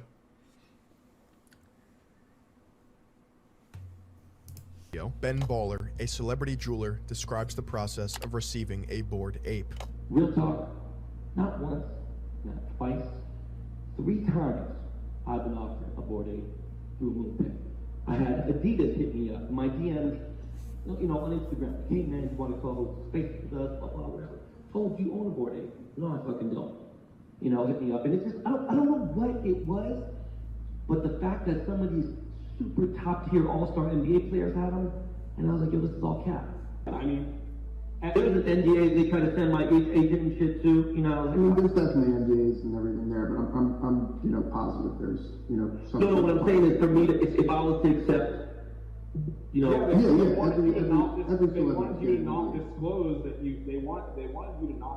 that they had purchased the Ape for you. Thanks, you said Melbo. Exactly. Yeah, for sure. They wanted to see what you wanted for yourself because you liked it. Which you know what the craziest thing about that is that a lot of celebrities who are going into this, they're probably just stoked to get the Ape, and they don't even realize a lot of them probably don't consult their legal and shit like that beforehand. Yeah. But they're actually asking you to commit fraud on their behalf. That's right. MoonPay has celebrities sign NDAs or non-disclosure agreement contracts revealing how they received the ape. I just got my first NFT. Oh, you did? What was it? Through MoonPay. Okay. MoonPay, which is I'm figuring I did my homework. Okay. MoonPay, which is like PayPal but for crypto. In fact, the celebrities aren't even buying them, and they're lying through their teeth about why they bought them, all while committing fraud on MoonPay's behalf. That one's Receiving super a Bored true, Ape though. as an endorsement and not That's been an explicitly open stating secret that for you a were minute. compensated violates the Federal Trade Commission's laws. So next time you see a celebrity Thank you, show Mr. off their Bagel. Bored Ape, you can see who's a puppet taking advantage of their audience, all while unknowingly contributing to an apocalyptic political ideology backed by the technocratic elite. You may be asking yourself, who designed these apes in the first place? Surely they would be the ones responsible for drawing the racist imagery, right? Currently, it is believed that there are 6 artists on the Yuga Labs team. However, there was an artist in particular that provided the base layers for the apes. Her name was Seneca. When confronted and shown the finished designs, she claimed she did not even recognize the final product, and was shocked at the characteristics she saw. Seneca described payment from Yuga Labs as not ideal. After all, they were rolling in millions of dollars, and she wasn't even getting a slice of the pie. However, it is speculated that Seneca received a $1 million bonus from the company after media outlets front-ran her story. At the end of the day, Seneca, a very talented artist, was not responsible for this imagery. The Bored Ape Yacht Club project represents Seth a Green. sinister commentary on people's eagerness to hop on trends and projects just because it's in the spotlight. I say this is an That ongoing Seth Green story show. because on April 30th, 2022, 1 year after launching Bored Ape Yacht Club, Yuga Labs launched a metaverse called Otherside. If the date sounds familiar, it's because it's also Hitler's death day. The sprites available in the video game that doesn't exist yet are called codas, spelled with a K. In music, coda with a C means the end, and obviously the theme of transitioning from life to death or crossing to the other side. Their new metaverse also features Stonewall Jackson, a reference to the Confederate leader Stonewall Jackson, and Plot 1 is owned by Emperor Tomato Ketchup. Along the way, Ryder Rips was able to open the eyes of thousands of people by organizing the information and explaining the full context to the best of his ability, knowing all too well that the barrier to entry of this information is diving down the deep rabbit holes of white supremacy, the alt-right, and 4chan. But now, one thing's for certain. He was correct in telling me that Bored Ape Yacht Club is the biggest troll in internet history. Now that you know everything there is to know about Bored Ape Yacht Club's cute little social experiment, what can we do about this? Well, as it stands right now, the founders of Bored Ape Yacht Club operate relatively unchecked. That's because there's no real pressure. Their tactic of using plausible deniability and dumb excuses to deflect from the truth is about to change. Nicole Muniz, I really hope you had no idea this was going on. And if you didn't, that means your business partners strung you along because they think of you as a normie. It's unfortunate if you got roped into this. Guy O'Sari, we will not be silenced. That's all I'm gonna say. Gordon, Garga, Tomato, and Sass. I also think these guys are pussies. Like, I think they're feckless for doing this. It's like, they are, bro. It's like, go fucking do, like, why are you making this girl you went to high school with speak for you on tape? I want every celebrity, actor, athlete, and influencer to burn their fucking ape. I want to make such a well, I mean, they might now because it's not everyone from Steph Curry to Post Malone to Jimmy Fallon is forced to act. You see, this little price tag is contingent on you, the market, the people. But in their minds, it's the normies, the sheep that made them rich. So I ask you, are you a fucking sheep? I want each and every one of you to I think there are zero hashtag people burn watching this that have a Bored Ape. BAYC on Twitter. Let's play their game. Burn means to destroy, but it's also something you can do with your NFT if you hold one. Not only will we sink Bored Ape Yacht Club because of their disgusting scheme, we will send a message. This message will be loud and clear. We will not be manipulated. To piss off ape profile pictures and amplify his own research, Ryder created Ryder Rips Bored Ape Yacht Club. Ryder won a DMCA takedown request against Yuga Labs, solidifying the point that you can't copy an NFT. Ryder also set his royalties to 0%. In this case, it's truly not about the money. He is also creating Ape Marketplace, saving people billions of dollars a year in gas fees. Oh, and if you see my profile picture, don't be fooled. It doesn't contain any racist imagery. It's also from the Ryder Rips Bored Ape Yacht Club collection. Silly goose, you can't copy an NFT. And I think I'll call him Caesar. You can even use him as your profile picture, because we're about to take over. What a wild fucking ride.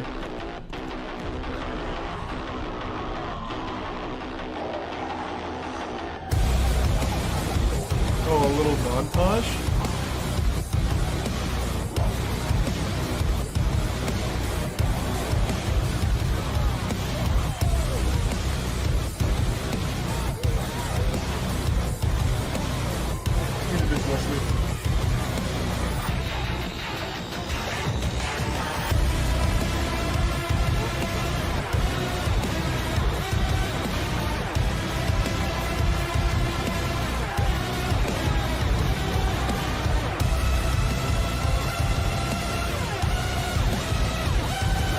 I forgot all about this scene in the movie. This is the first movie. Damn, wait, how long does this go on for? God damn. Well, that was extremely interesting. Yeah, I think I definitely agree to a certain extent that Bored Apes were started as an elaborate troll. I think the evidence, well, a good portion of the evidence was pretty irrefutable.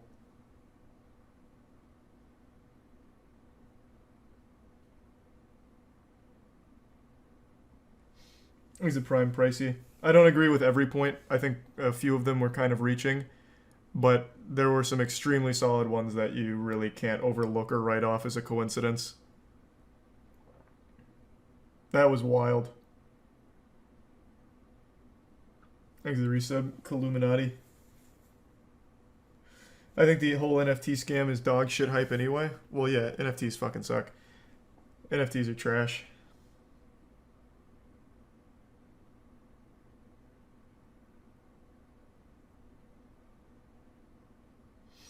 There's some good points, but some hard-reaching ones. Yeah, I mean, that's going to always be the case. When you're presenting an argument on something, there's going to be good points and there's going to be bad points. But I think the good points here absolutely outweighed the bad ones. Like, some of them were straight up just irrefutable. Especially when it came to, like, the Bored Ape number 1488 being the having a prison jacket, which also had the 1987 date on it, which was when one of the Nazi heroes had died in prison. Like, there's just some things that under no circumstances could possibly be even construed as a coincidence. And the logo. Like, coming right out of the gate, that logo is absolutely not coincidental that it happens to line up with the Nazi one. That was very deliberate. Like, there's just no argument to be made that it just happens to be a coincidence. Are you kidding me? That shit was garbage. I'm disappointed in you. I'm super curious then from your perspective then, Dill. And you're fine to disagree. How do you explain some of these as coincidence, though? Like, we'll just start with some, like, the basic one here. The logo. The logo matching 1-to-1 on every level with this. Which is, of course, Nazi-related. How do you... This is directly to you, Dill. I'd like to hear how you explain this as a coincidence. If you were to say, like, brainstorming with your bros, we need a cool logo. How about, like, a black circle with, like, a skull on it? And since we're ape-themed, why not, like, a monkey skull on it? Well, why would you then roughen the edges out? What would be the point? And then also, why 18 teeth? Do monkeys have 18 teeth? That I don't know.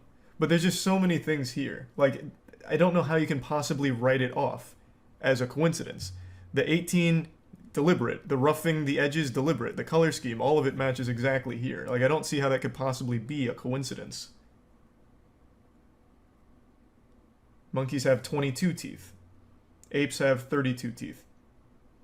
18 isn't racist shit. See, but that's absolutely spoken like someone who doesn't actually go on the internet and see things. Because they do have those, like, goofy little, like... I don't like using the term dog whistle. It just sounds like a Twitter debate, bro. But it is what it... That is what it is. Like, little secret, hidden messages between each other. And one of them is, like, 18. 1488. The 14 words. Like, those are things that actual racists use as, like, an actual thing.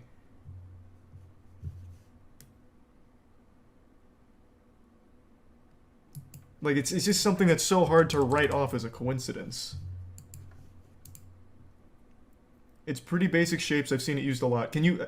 Then, again, to you, Dill. Can you present one to me that is the same coloration and the same roughing edges, all of it matching very similar to this in, like, an Innocent project? If you've seen this shape so often.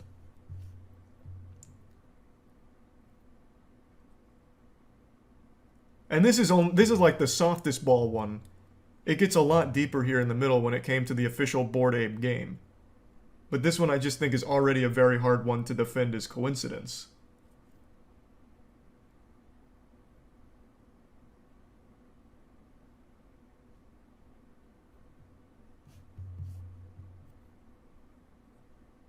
And it's not just Dill. I see a lot of people saying it's reaching. And again, you're fine to disagree. I just don't see how it could possibly be a reach. If this was like a perfect circle, I could absolutely write it off as a coincidence. I really could.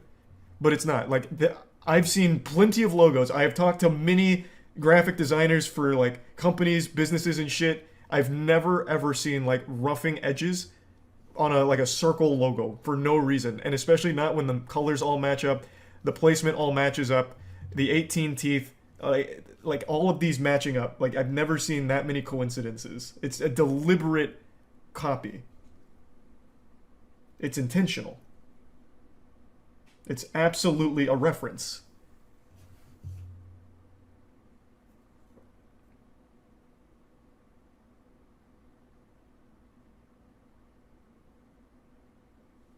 Thanks to give subs Struli.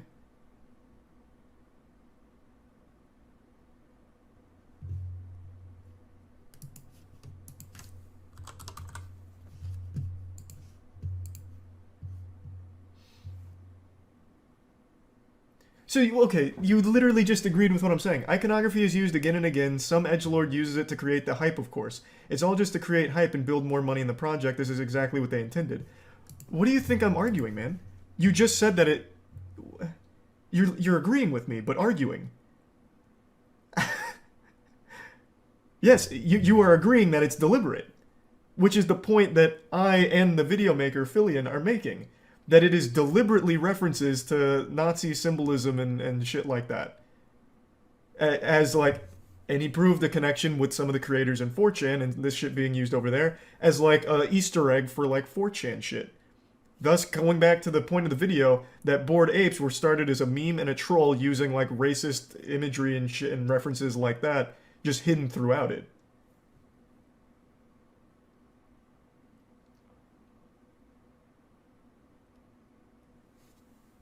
Is just the biggest troll in internet history, basically. Getting all the celebrities to buy into something with hidden undertones of racism and shit.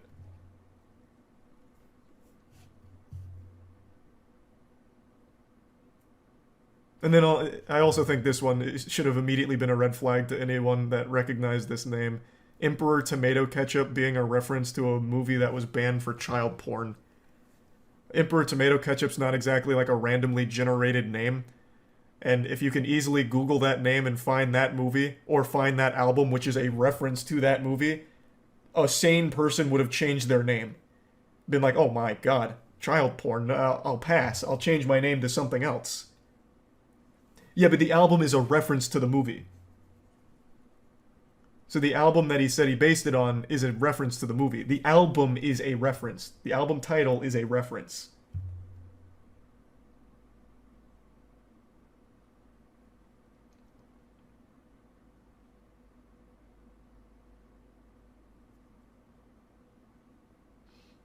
Then that's a pedophilia, not Nazism. Well, that, again, I'm just saying, like, that is just another, like, red flag kind of thing. That has nothing to do with what they put in Bored Apes. That name is just something I think should have been a red flag.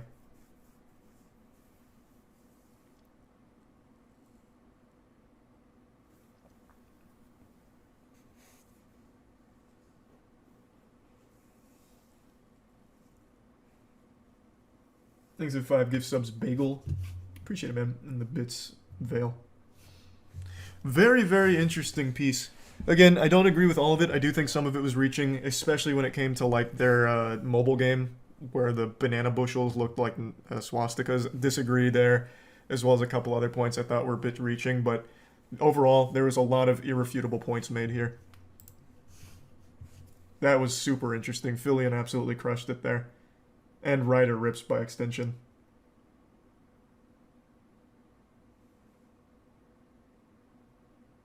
You can always see things that are connected if you look hard enough. Again, man, they make you look hard enough. Literally in an interview, they say it's not random.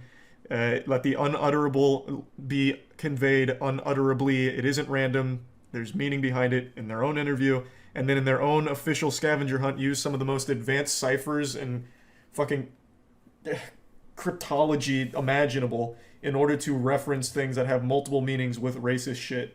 Like, there's so much to it that you can't overlook as coincidence. I think by far the biggest one, I guess even if you want to write off the logo, which I think is impossible to write off, I think the biggest, like, whoa, is their Bored Ape 1488. That one shows an absolutely deliberate reference to an actual Nazi. Bored Ape number 1488. 1488 is, again, a racist thing. The 14 words, 88 being a reference to Hitler, 1488 being a known racist dog whistle thing, and then the Bored Ape representing this one having a prison jumpsuit on with 1987 on it, when in 1987 this Nazi hero perished in a prison. That's just not a coincidence.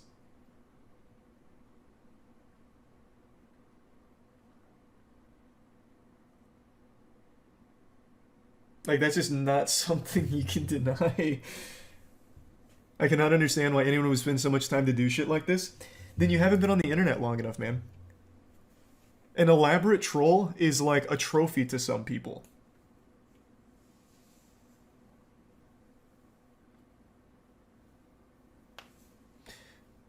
You can't just take the zeros out of the jumpsuit. But yes, you can. In their own game, where you're using similar ciphers, the null padding is a totally reasonable thing to do here. To look a little bit deeper. Because the Bored Ape creators themselves have challenged you to look deeper. With their own game as well. They tell you, they want you to look deeper. So they use one of the ciphers that was used in the game, which is the null padding cipher. Like, I don't know, I don't know how you can keep writing it off.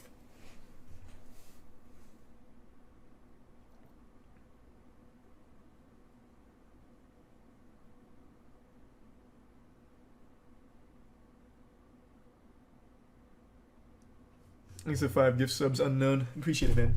Thanks for the generosity and the resub, Kane.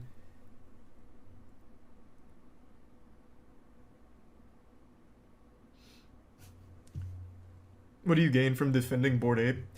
I disagree with people in chat that keep saying, like, Bored Ape deniers must have Bored Apes or whatever. I totally understand, like, approaching this reasonably.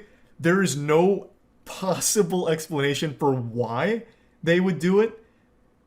But if you have been on the internet, you can absolutely see a reason. Because trolling is so coveted. An elaborate troll is an absolute dubski. Like, people will commit entire lives online for the sake of a troll. And this is the biggest that I've ever heard of.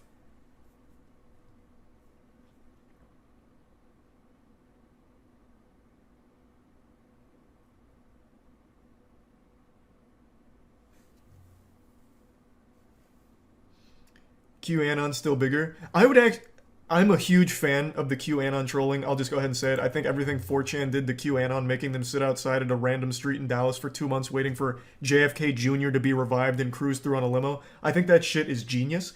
But this troll is significantly bigger than that. This is $1 billion business that was started, potentially, for the sake of a meme and to troll people. This is on a whole different level.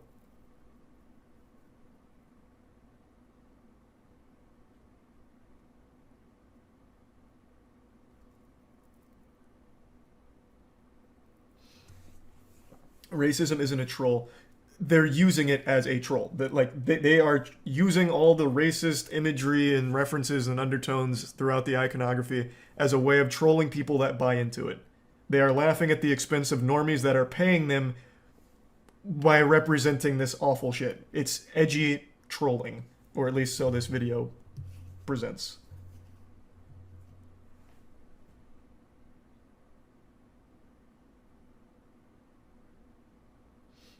Ironic racism is still racist. I'm not saying it's not. Wait, what the fuck? You're putting words in my... I'm not saying that. I'm not saying it's not racist.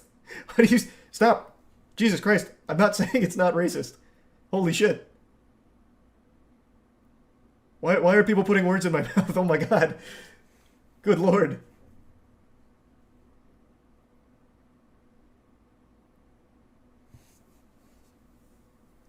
God damn. I think they're referring to the chat. Oh, okay, maybe. I don't know, it's hard to tell. Thanks for the gift sub, Balaki, and the resub Balake.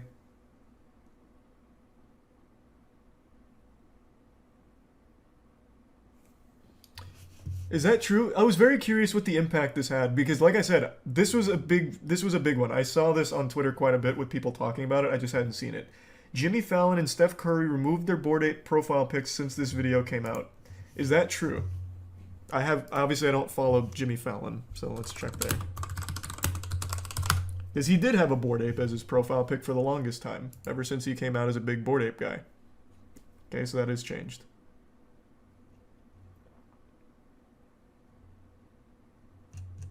Steph Curry, I don't know if he ever had a Bored Ape picture, but I'll still check anyway. Okay. What about Eminem? I know Eminem had one for a very long time. So he still does. Curry's has been changed for a little bit. Let's reach a bridge.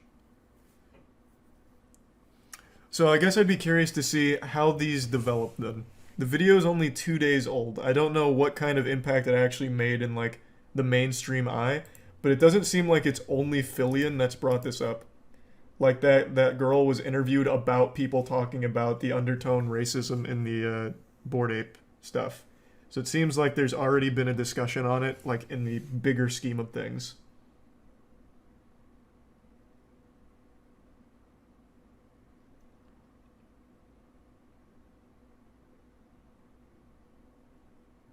Thanks, the resub clean cut.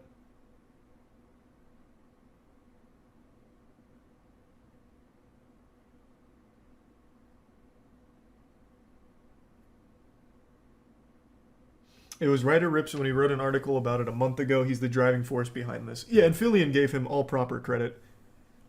I was just curious if the video or anything had made the big waves.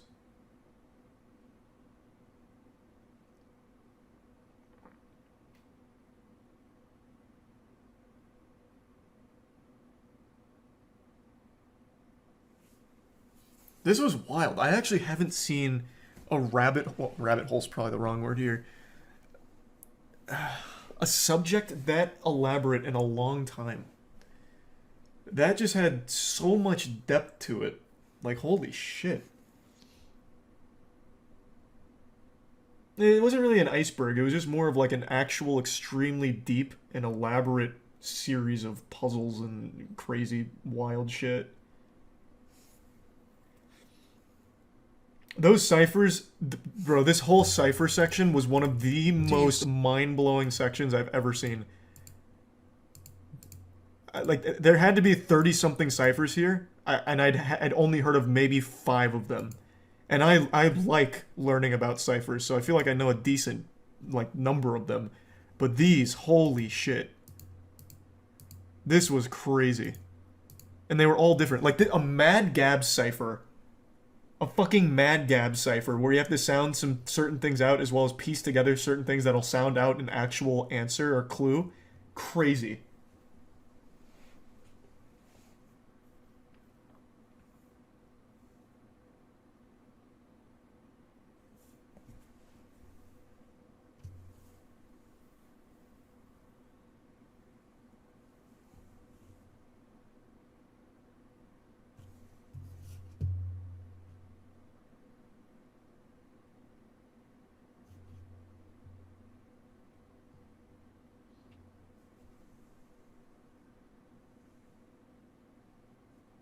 I appreciate it, Coco. And again, it's just one of those things where it's just a hard thing to believe. Like, it really just is.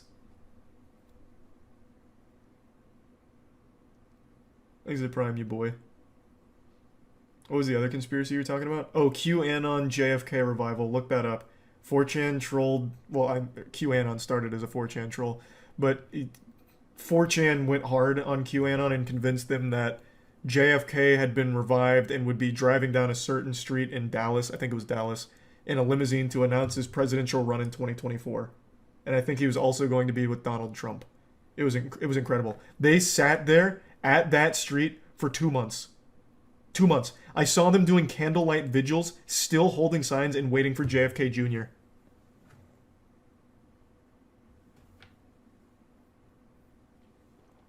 That was amazing. Thanks to the Bits Clash.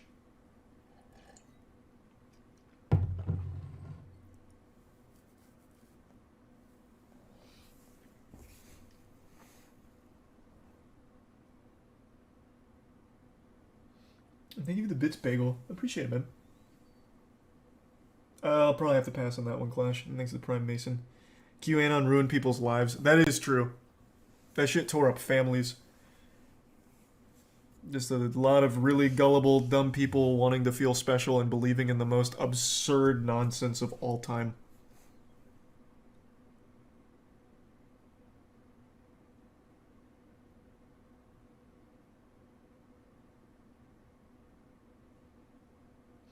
It's still hurting people? No, I thought QAnon fizzled out.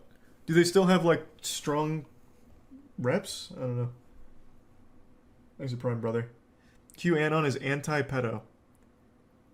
I was actually talking about this with Kaya on the podcast. No matter how insane a conspiracy theory is, they always sprinkle one real fact into it so that way people can always use that as like their ace in the hole. No, you see? They were right about this.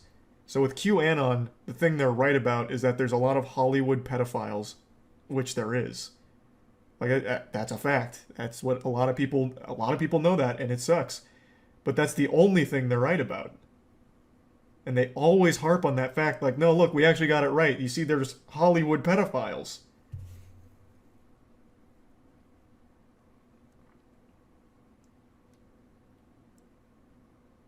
So it just gives, yeah, it just makes it like an easy thing to defend. Thanks to the resub, Duck. What's the biggest troll you've ever pulled off? Care to share? Oh, I've never been good at it. I guess accidentally I made a couple people on YouTube think like that. I've never really tried to troll anyone or anything. I just like appreciate good ones from a distance, like the QAnon JFK thing. I guess the only time I even came close is when I made that video about how paper is made, but I just played at how it's made in reverse and claimed that trees come from paper. And the joke was on myself because the comments thought I was being serious and didn't know that papers come from trees. So I didn't really troll anyone, I just made myself look fucking dumb. The bloody egg, but that wasn't, I didn't do that, Matt did that.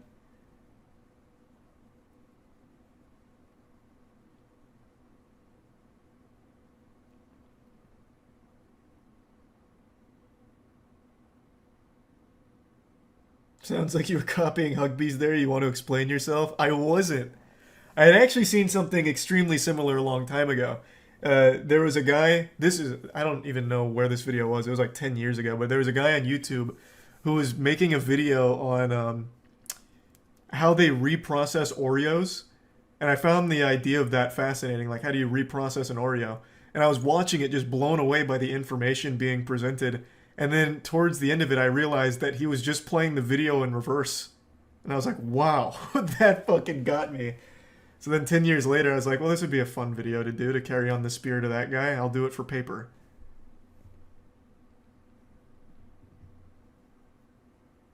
So if anything, I copied that guy, not Hugbees.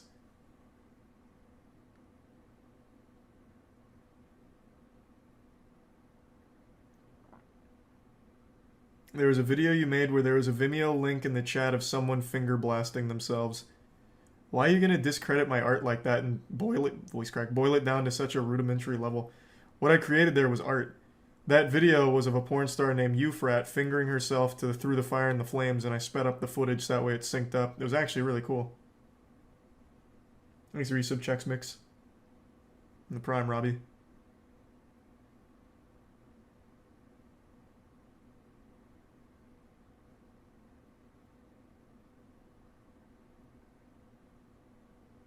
Thanks the resub. Geikel.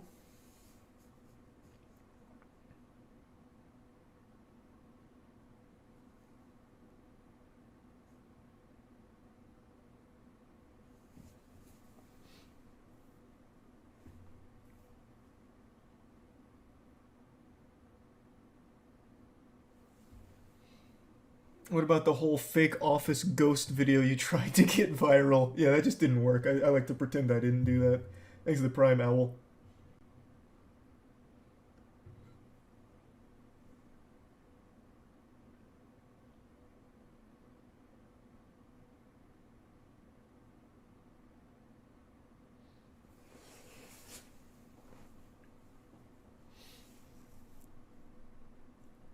Thanks to the resub. Draco.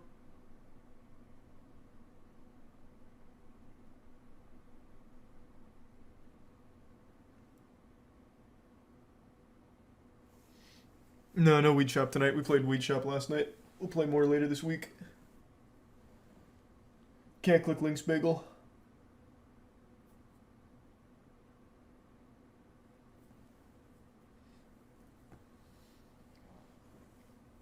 When is the RLCS LAN? London Major is 6 days from now, or 7 days from now. Moist Esports Rocket League, baby. This is our biggest tournament yet. Well, actually, in general, across all of Moist Esports is going to be our biggest tournament across any game. The London Major, I believe, is a $600,000 prize pool for us.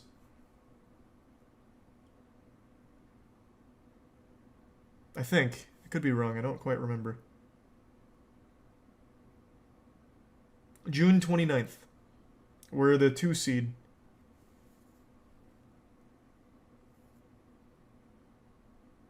Have I seen any Grasp of Avarice speedruns? No, I haven't.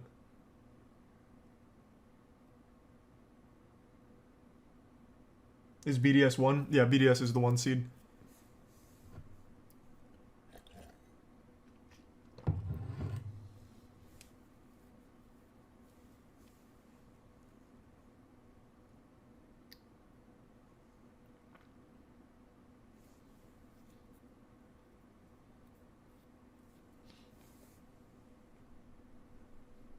Best conspiracy to watch. Are you asking for one? This conspiracy I always recommend now is called the Secret Space Program. So the Secret Space Program I find to be one of the most interesting rabbit holes of all time. Huge shoutouts to Oki Weird Stories for this one. This is just one of the most outrageous conspiracies ever. Imagine everything you've ever heard as like false, but come to light. How do I present this the right way? Everything that everyone knows is wrong, they believe is right.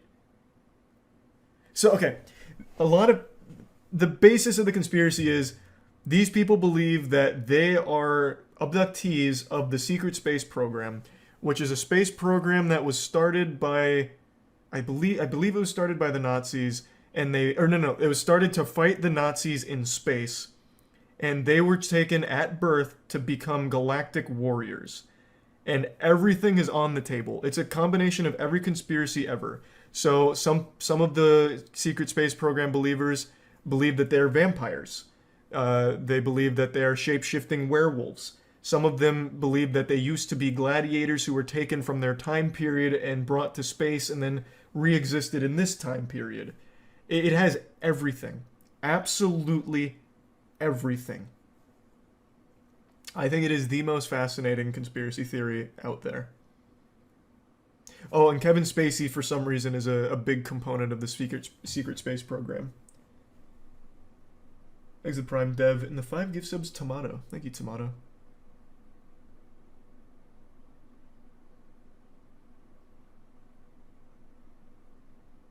And the Bits Bagel.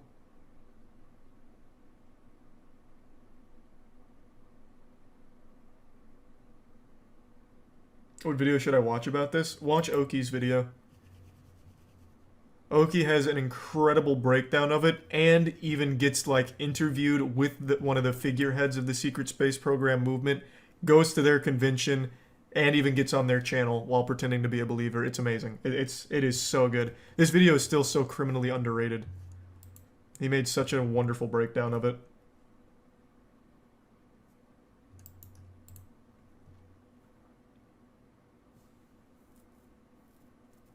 I like how you're 4th on that list. Oh my god, after watching Oki's video, I could do nothing but fucking rant about it. I couldn't believe what I had just learned.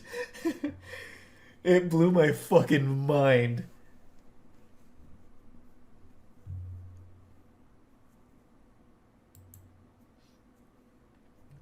Thanks to the bits Frozen in the resub margin.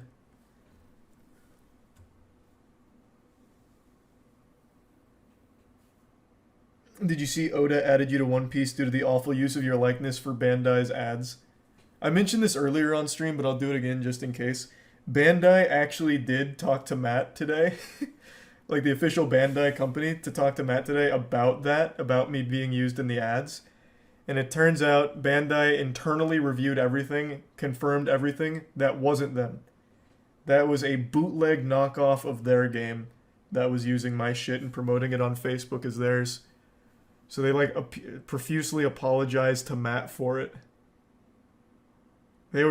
Apparently they were so nice. It was one of like the head honchos at Bandai was talking to Matt about it.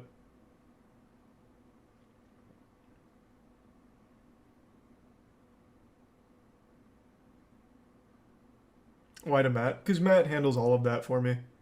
I direct everything to Matt. Needs to give sub apple and the resub bagel and onion.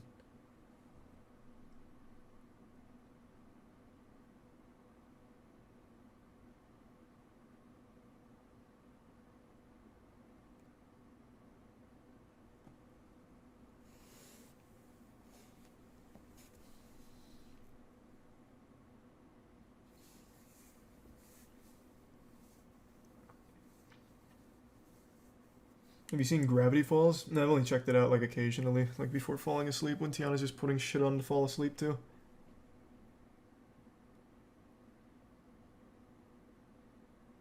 They should have added you as DLC, NPC, and Elden Ring as an apology. Oh, that would have been so nice.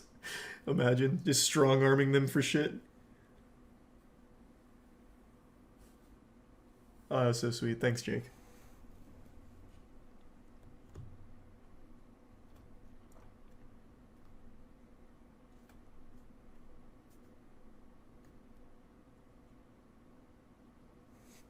Do you still call Matt during your mean shits? No, he usually calls me when I'm peeing. I contrary to what he'll claim, I don't call him when I'm going to the bathroom. He always calls me in the middle of me going to the bathroom. And what am I going to do, just not answer?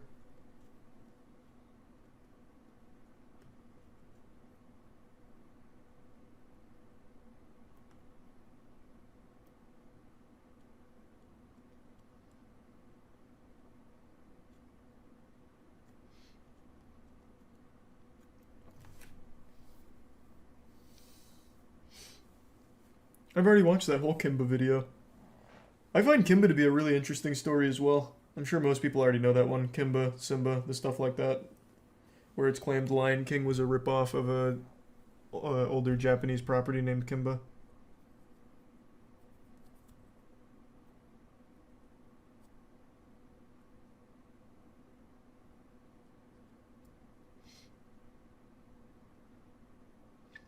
Your Movie Sucks has an excellent video on it. Yeah, I know, that's what I'm talking about. I've already seen the video.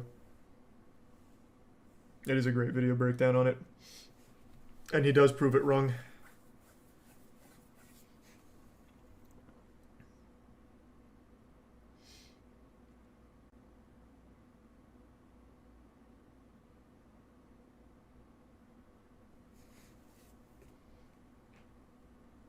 Thanks to the resub bacon.